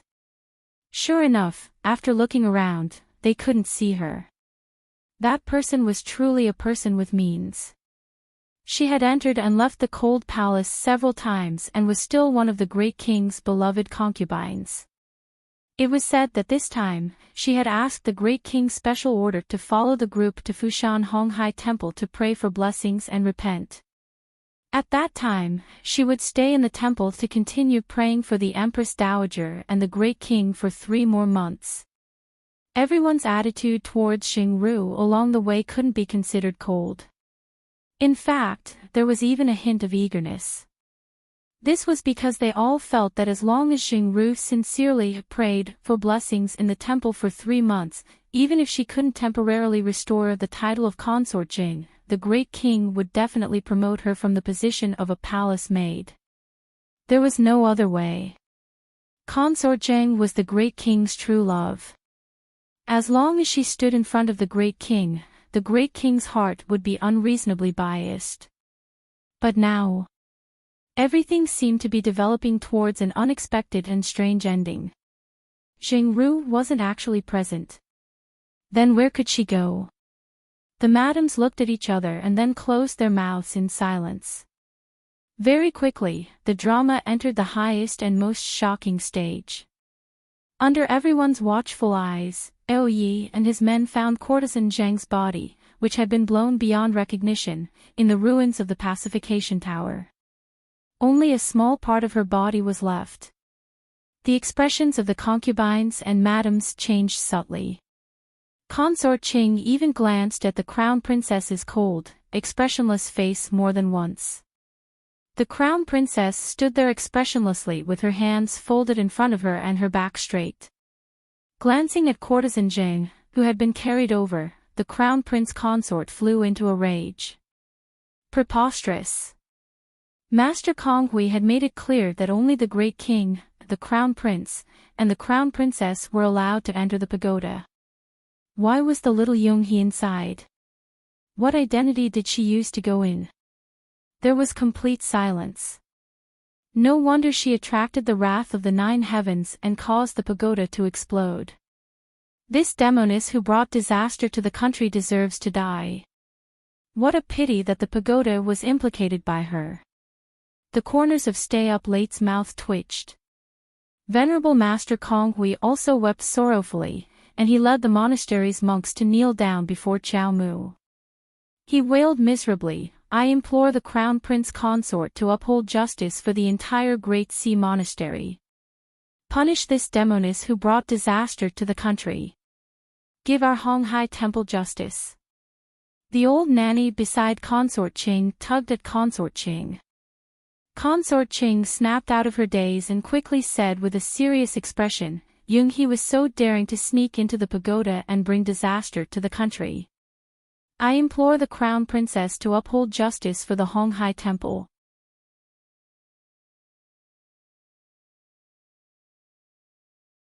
Chapter 1019. Crown Princess, please uphold justice for the monks of the Honghai Temple.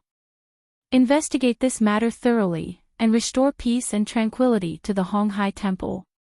The group of madams and young misses were all shrewd people. They all followed Consort Cheng and bowed to the Crown Princess in unison. Aoyi coughed lightly, and Lightning, who had been waiting impatiently for a long time, scurried out of the pagoda ruins with a swoosh. He shouted loudly for everyone to hear, "Crown Princess, this subordinate has investigated. There's another man in this pagoda." Everyone, This time, whether they heard it or pretended not to, their expressions were extremely strange. This praying activity really tormented those slightly older concubines and madams to the point that their old bones were about to fall apart. When they returned, they became even more determined in their hearts. They absolutely couldn't let the Crown Princess lead the group again. In the imperial study of the king's palace, the old great king clutched the memorial that his son had sent to him. He clutched it so tightly that the entire memorial was wrinkled, but he didn't realize it. His face was filled with cold anger as he glared at the Crown Prince. Impossible. The facts are all there. She can't deny it. The Crown Prince's voice was indifferent. From the day the Luo family troupe entered the palace, Yoonghee had been in contact with that man. Aren't 3 witnesses enough? This son still has the letters they exchanged as material evidence. Yoonghee's trip to the Honghai Temple in Fu Mountain this time was simply to meet with someone in secret. She had long planned this. The old great king looked like he had suffered a huge blow. He suddenly slumped into his chair, dejected and at a loss for words. "Royal father, you still don't understand." Mo Lien looked at her old father with cold eyes and said coldly, "Shantian Prefecture has been scheming for a long time. They've done everything possible to control us. Now, they've already brazenly planted someone by your side. Furthermore, they've disregarded your royal authority and fooled around under your nose. This is blatant contempt for you. It's also contempt for our entire Mo family. Do you still need to endure this?" Mo Lien abruptly lifted the corner of her robe and knelt on one knee in front of her father. Her voice was sonorous, forceful, and abnormally cold as she said, "This son requests the order to gather all the mystic cultivators in the country and lead 1,000,000 soldiers to annihilate the remnants of Shantian Prefecture in one fell swoop." "Father, I, Damo, am not afraid of anyone. So what if it was the Shantian Prefecture of the Middle 6 prefectures? Do you think the Middle 6 constabularies can strut around in our territory? I will prove it to you. In this world, no one can overstep our authority. No one can try to start a war and escape unscathed. From the generation of our ancestors, the Mo family's world has been fought for generation after generation. We don't need to fear anyone." There was no need for him to bow down to any of the mansions. "I will use my strength to let them know that Demo is not to be trifled with." "What Middle 6 constabularies? Tell them to scram back to where they came from." "Royal Father, I request Royal Father to issue an edict. Place that nation-wrecking enchantress on the city gate tower and expose her to the sun for 3 days and nights. Whip her 1,000 times during the day and 1,000 times during the night as a warning to others." The great king stared blankly at his son and smiled bitterly. This was his son. He was high-spirited and unrivaled. If he decided to deal with you, he would definitely have all the evidence and make it impossible for you to refute. He had long told Jingru not to provoke that savage couple, but alas. "Write the edict." The great king sighed. The crown prince watched Gong Chang and hurry out to announce the edict while wiping his head of cold sweat. He then slowly walked out of the royal study.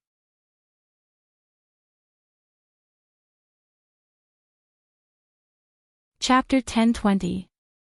As he gazed icily at the distant horizon, Mo Lien's lips curled up in a mocking smile. Young-hee, I want you to die but not enter the royal mausoleum. She meant what she said. Now. She had to bear the title of a country-destroying enchantress and be reviled for generations to come. Speaking of which, didn't you ask for this yourself? The next day. Big news, big news. Honghai Temple's Nimpin Tower really collapsed. All of the citizens of the capital rushed to spread the news and everyone knew about this. They also knew that the great king had decreed that the country-destroying enchantress who caused Nimpin Tower's collapse was to be whipped for 3 days and nights. State Uncle Zheng had been demoted to a commoner, and the Zheng family's mansion had been taken back by the king. All of their assets had been confiscated. The great king had issued a self-condemning edict and locked himself in the king's palace. The citizens all rushed to the city gate tower and spat at Young-hee's body in disdain, cursing this country-destroying enchantress. But all of this had nothing to do with Arbor. She prepared everything early in the morning. After bidding farewell to her family, she sat in the crown prince's carriage and went with him to the northern city gate. Qin estates Qin Susu, Duan families Duan Siren, Do families Do Feng Qi, Fan families Fan Chuming, and Hong families Hong Boi had all been waiting at the city gate for a long time.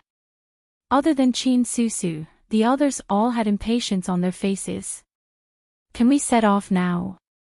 Do third Miss Do Feng Qi asked unhappily. She was ridiculing them in her heart. It really was the crown princess. She had to be escorted by His Highness the Crown Prince the entire way. She was so delicate sitting in the carriage. Did she think she was going on a scenic tour? If she was so delicate, she should stay at home and not come out, so as to not implicate her teammates. Wait. Xiao Mu tossed down the curtain and threw them a single word, not intending to explain at all. Do Fengqi was so angry that her pretty face changed color. Qin Susu shrugged indifferently.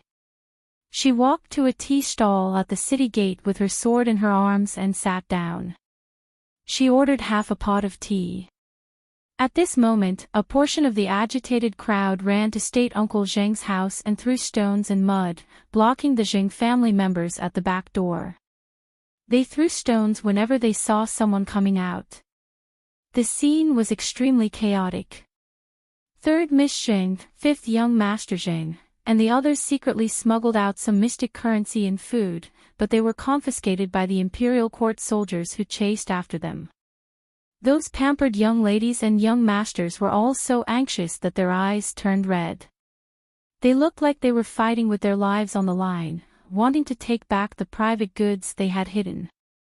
It was at this time that Wu Xiao and rushed over with his brothers. With a glance, he spotted the silent sixth young Master Zheng in the crowd. He promptly berated those agitated passers-by and shoved them to the side, squeezing in front of sixth young Master Zheng. Sixth young master, are you all right? Little sixth Zheng shook his head, his expression somewhat perplexed. When he woke up early in the morning to practice his swordsmanship, he was informed that the great king had sent people to raid the Zheng family's mansion. As a mystic cultivator, all of his important items were placed in his inner world, so the soldiers naturally couldn't come to raid his inner world. However, those half-sisters and half-brothers who shared the same father but had different mothers suffered a calamity. From early in the morning until now, the entire courtyard had been in an uproar. Wu Xiaoan said anxiously, "Sixth young master, don't worry. I bought a small courtyard for myself in the Mo Kingdom capital. If you don't have a place to stay, you can go there first." "No need." Sixth Zheng shook his head and said, "I'm leaving the city now.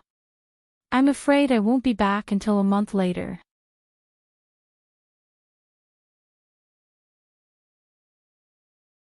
Chapter 10:21.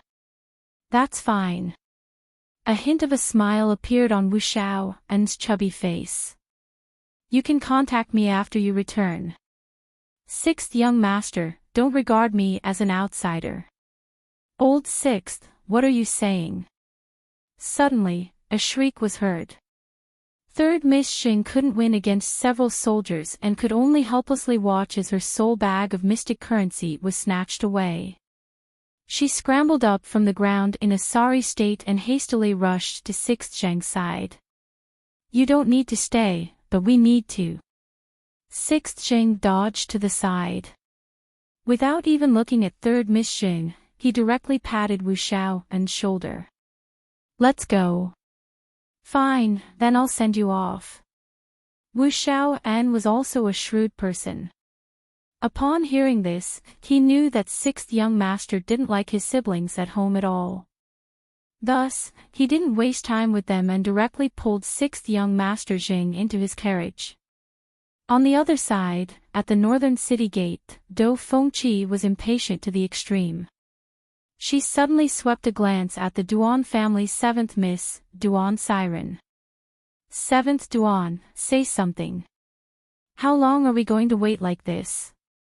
Seventh Miss Duan was a 16-year-old girl with a pair of bright, moist eyes on her round, apple-like face. Upon hearing Dou Fengqi's words, she laughed and said, "Sister Fengqi, if you're impatient from waiting, then go ask the Crown Princess. When exactly can we set off?" Dou Fengqi relented. How could Arbor, who was sitting inside the carriage, not know of the various impatience of the people outside? However, she couldn't be bothered to pay attention to them. She turned to look at Imo Lien, who was staring at her unblinkingly.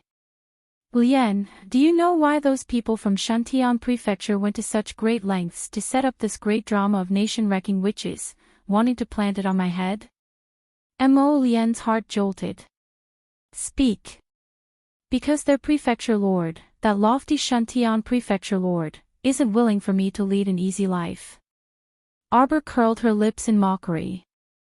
"They did this not because they wanted her to die, but because they wanted her to be despised by the Crown Prince. It would be best if she was stripped of her title as the Crown Princess, just like how young he was now, being criticized and cursed by the ignorant people. These people had racked their brains and expended all their energy just to make her life miserable.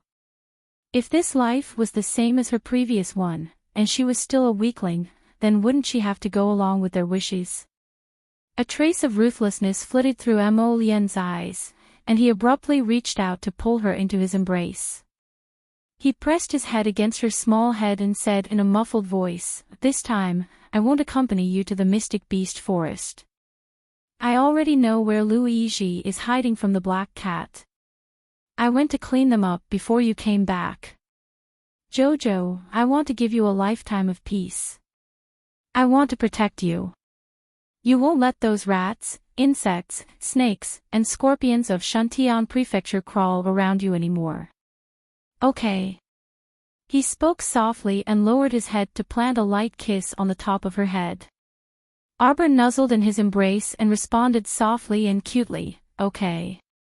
At this time, a commotion came from outside. Dou Fengqi's somewhat high-pitched voice questioned, "Why did you come?" Arbor lifted the carriage curtain with one hand and absent-mindedly jumped out of the carriage. "Little Sixth. Little Sixth Jing greets your highness the Crown Prince and Crown Princess."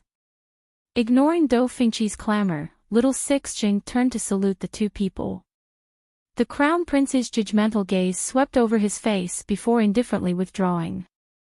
"Okay, everyone's here. We can go now." Arbor glanced at everyone and nodded.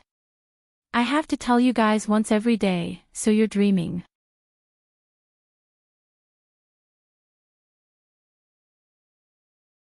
Chapter 1022. The Hong clan's Hong boy knitted his brows and asked, "Crown Princess, Sixth Young Master Zheng wants to travel with us. Is there a problem?" Arbor glanced at them and said apathetically, "Didn't you guys make an agreement with the Great King from the start? The 8 great patrician families will only select 4 contestants and have the Great King choose 2 more people to join the team. The implication was that the Great King had only chosen Little Sixth Jing, so what else did they want? What was there to be dissatisfied about?" Hong Bai and Fan Chuming's expressions shifted slightly, and they said anxiously, "This is the rule that your family head Xiao set himself. Sensing Arbor's cold gaze on him, Hong Boi could only change his words midway. These are indeed Xiao Dongbu's words. The other patrician family's patriarchs didn't agree, so how can his family's words be accurate? If they acknowledged Arbor's words, then at least one of them would have to be eliminated. Wasn't it obvious that another unlucky fellow would have to be kicked out of the team between Hong Boi and the Fan clan's Fan Qiuming? Among the 6 people, they were the 2 weakest and most likely to be kicked out. However, the 2 of them had come bearing the hopes of their clans, so they naturally couldn't allow themselves to be kicked out with just a few words. Presumably, the crown princess is bringing 6 Jing along because the name list that the great king submitted actually has 7 people, Qin Susu said indifferently. Alright, you guys don't need to worry about this. It's getting late, so let's set off early. The Mystic Beast Forest was located at the intersection of the northeast and was rumored to be 5,000 kilometers long. After leaving the Mo Kingdom, it would take about 2 days to head east, even with the War Eagles leading the way. When they reached the Mystic Beast Forest's periphery, they had to disembark and enter on foot. One reason was to avoid being attacked by beasts at high altitudes, and 2 was because the sky above the Mystic Beast Forest was covered in a layer of gray fog all year round. Basically, everyone would take a detour to fly through the gloomy, quiet, and vast forest. No one would foolishly provoke this forest that surpassed everyone's understanding. The 7 eagles leading the way had been waiting outside the city gate for a long time. The passers-by also looked at them curiously. Some people even stopped to look at the vigorous pitch-black eagles with yearning. Take good care of yourself and act according to your capabilities. Mo Lien reached out to touch her little face and sighed softly with a reluctant look in her eyes. What should he do? He missed her even before they parted ways. This little beauty was really torturous. Xiao Mu patted her chest, indicating for him to set his mind at ease. In the next second, she pursed her lips and smiled at him. Waving her little paw, she turned around and walked out of the city. Mo Lien stared blankly at her departing figure, her mind replaying Jojo's smile. Then, an urgent voice came from afar, Jojo, Jojo. Duan Yu anxiously ran to Mo Lien's side and blinked as he looked around. Where's Jojo? Wow, did I come too late? Did she leave already? Mo Lien harumphed. She left. Arbor was about to mount the War Eagle when he poked his head out from the city gate. Duan Yu. 4th brother. 7th Miss Duan also quickly dismounted the War Eagle and ran to the city gate, looking at him joyfully. Jojo. Duan Yu ran over with a wide grin, completely ignoring 7th Duan's gaze. He directly passed by her and ran to Arbor's side. Oh.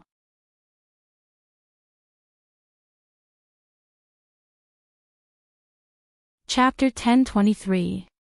Duan Yu took out a small box and handed it to Arbor. He leaned close to her and whispered, Here are 10 strengthened core ravaging thunders. Its power is twice as strong as the ones I gave you before. Don't waste so much energy when you're outside. If you encounter those pestering you endlessly all day long, just blast them to death and save yourself the trouble of cleaning up a mess. After he finished speaking, he winked at Arbor darkly. Arbor nodded and very smoothly put away the box into her inner world. Then I'm leaving. Be good at home and don't fight.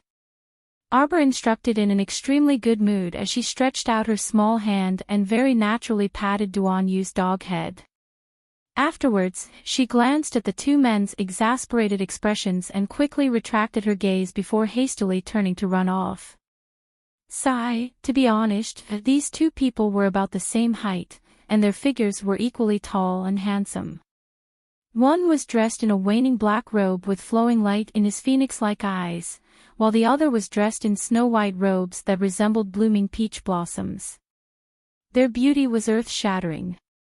When they stood together as a pair, the scene was so beautiful that it was almost unbearable to look at. Strange, when she was still a baby, she always felt that everyone looked about the same. Especially those youths under the crown prince, she simply couldn't tell who was who. In her small worldview, men actually all looked about the same.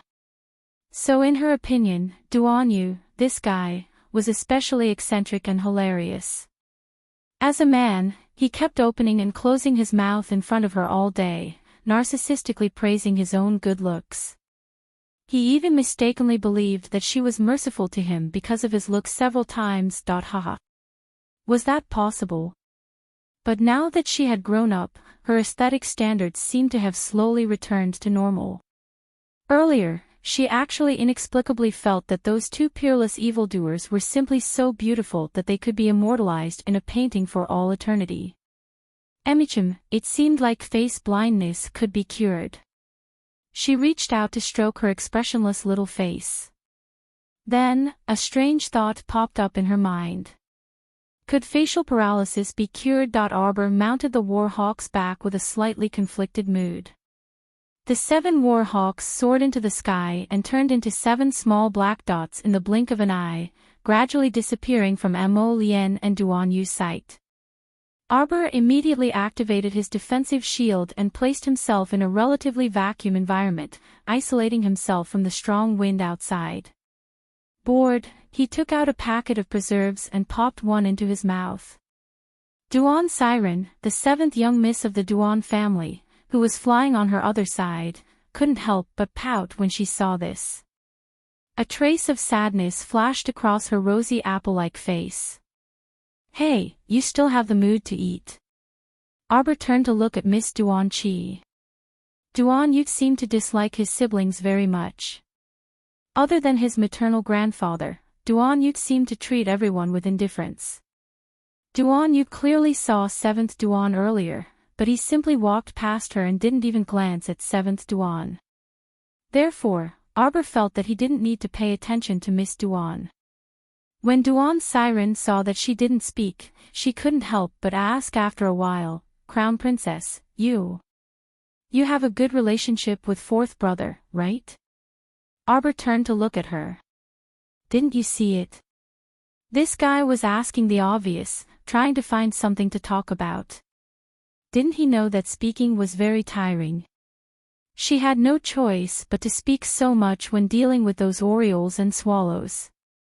After returning, she was so tired that she collapsed on the bed and fell asleep.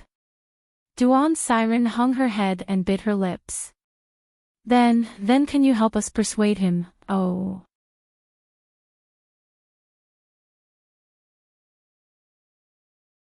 Chapter 1024. There are some things that you should also know. Duan Siren sighed softly and said, his mother is my youngest aunt. She's a normal person without mystic energy. Ever since youngest aunt and someone, Duan Siren said vaguely, gave birth to 4th brother, the 2 of them have always been despised by the clansmen. Thankfully, Grandpa has always doted on the 2 of them. With Grandpa's protection, youngest aunt and 4th brother have been living quite well. Ever since 4th brother's talent was unearthed, Grandpa valued and doted on him even more. Rumors even started circulating in the clan that Grandpa intends to let 4th brother inherit the position of the next patriarch. Arbor swept her an icy glance and said aloofly, so some of you couldn't restrain yourselves and made a move. Right. Because of Grandpa's doting, some of the clansmen targeted him and his mother very much. Duan Siren said quietly, several years ago, when Grandpa was in closed-door cultivation, some of the clansmen took advantage of his absence to injure Aunt and abuse and humiliate her.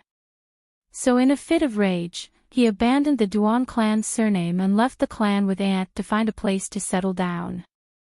Now, although Grandpa brought the 2 of them back, his gaze whenever he looked at my clansmen was very frightening. And he also turned a blind eye to me and treated me like a stranger.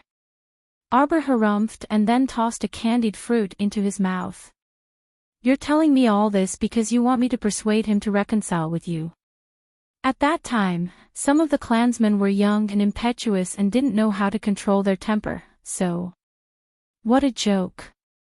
If someone insulted, abused, and beat up my mother, would have long turned them into ashes and ceased to exist. Now, Duan, you spared your wretched lives out of consideration for Patriarch Duan. Not only are you not deeply grateful, you even dare to complain. Arbor grumbled, shameless. After saying that, he was no longer willing to waste words with Duan's siren and directly patted the war hawk's head, urging it to quickly fly forward and leaving Duan's siren behind. Seventh Miss Duan stared blankly at the girl who left her behind and ran off without saying a word and pinched her fingers in displeasure. Idiot, Arbor muttered under his breath. Seeing him grinning all day long and looking like a carefree fool, and not saying anything, she knew nothing about these things at all. If he had said earlier that Duan Yubing was his enemy, she would have gotten rid of him during the competition. How could she have let him go home with his pathetic life? Sixth Zhang and the rest didn't know what was going on with the two girls.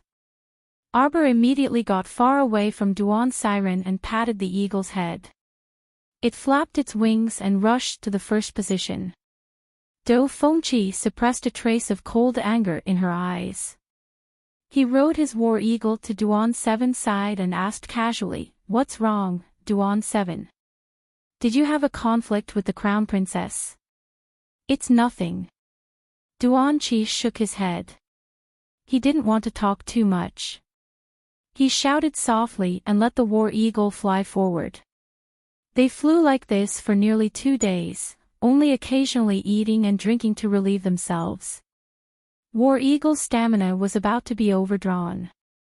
In any case, they weren't far from the small adventurer base on the outskirts of the Mystic Beast Forest. It would only take 5 minutes to walk from here. However, just as everyone was about to land, another eagle team appeared on the horizon.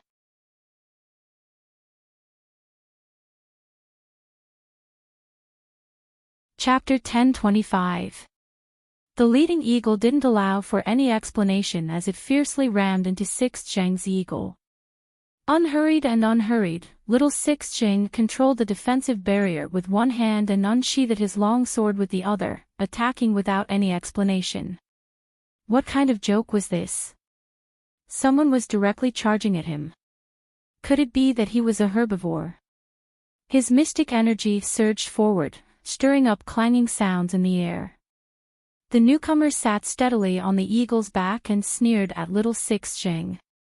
With a wave of his hand, the 4 or 5 eagles behind him screeched and pounced at little Sixth Zhang with lightning speed, wanting to tear him apart.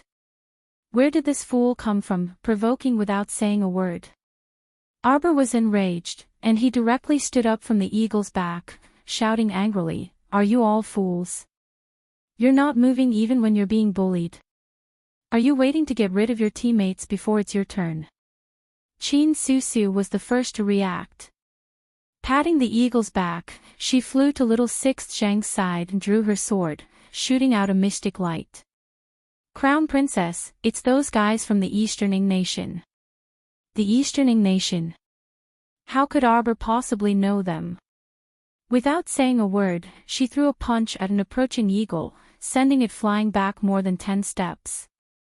If the Easterning Nation man on the eagle's back hadn't been tightly hugging the eagle's neck, he would probably have already fallen off and died on the spot. His complexion was pale, and he was so angry that he screeched, "Damn Northern Mo people, you're so gutsy. You dare to be so brazen and provoke us in our eastern region." Apart from Dou Fengqi, the 6 people all moved to confront the Easterning Nation.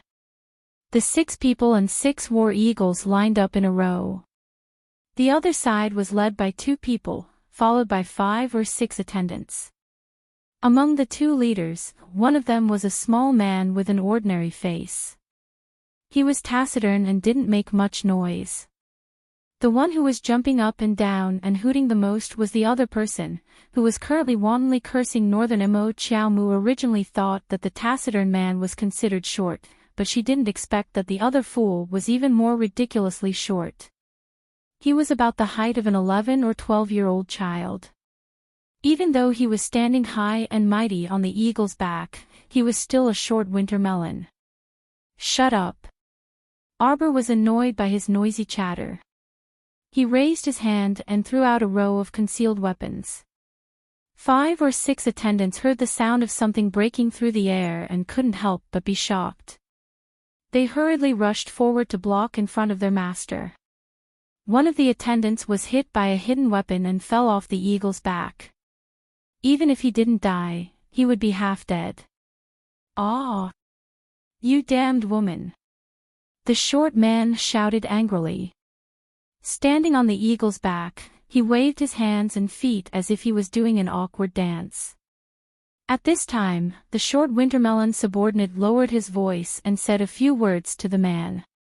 The short Wintermelon immediately looked at Arbor with bright eyes. There was a trace of indescribable excitement in his pair of dim yellow eyes. "You're Northern Prince Mo's consort. Who I am has nothing to do with you." Arbor bluntly stabbed him. "Are you qualified to ask?" "You." The short Wintermelon was so angry that his face turned ashen. Standing on the eagle's back, he crossed his arms and said in a lofty tone, "Seeing that you're still a young woman, I won't bicker with you. Come to my side immediately. Now. Northern Prince Mo's consort, I am Eastern Nation's crown prince. I now allow you to enter my palace and become my woman. I cannot disdain you, but you have to show me your loyalty." Was this person an idiot? You're tuning into the LoveLore Library YouTube channel. We're so grateful for your support, and don't forget to subscribe to join us on this incredible journey through captivating stories. Your generosity through donations truly makes a world of difference, as it's the primary source of revenue that allows me to expand and enhance this channel for you. Thank you from the bottom of my heart for being a part of this adventure. Oh.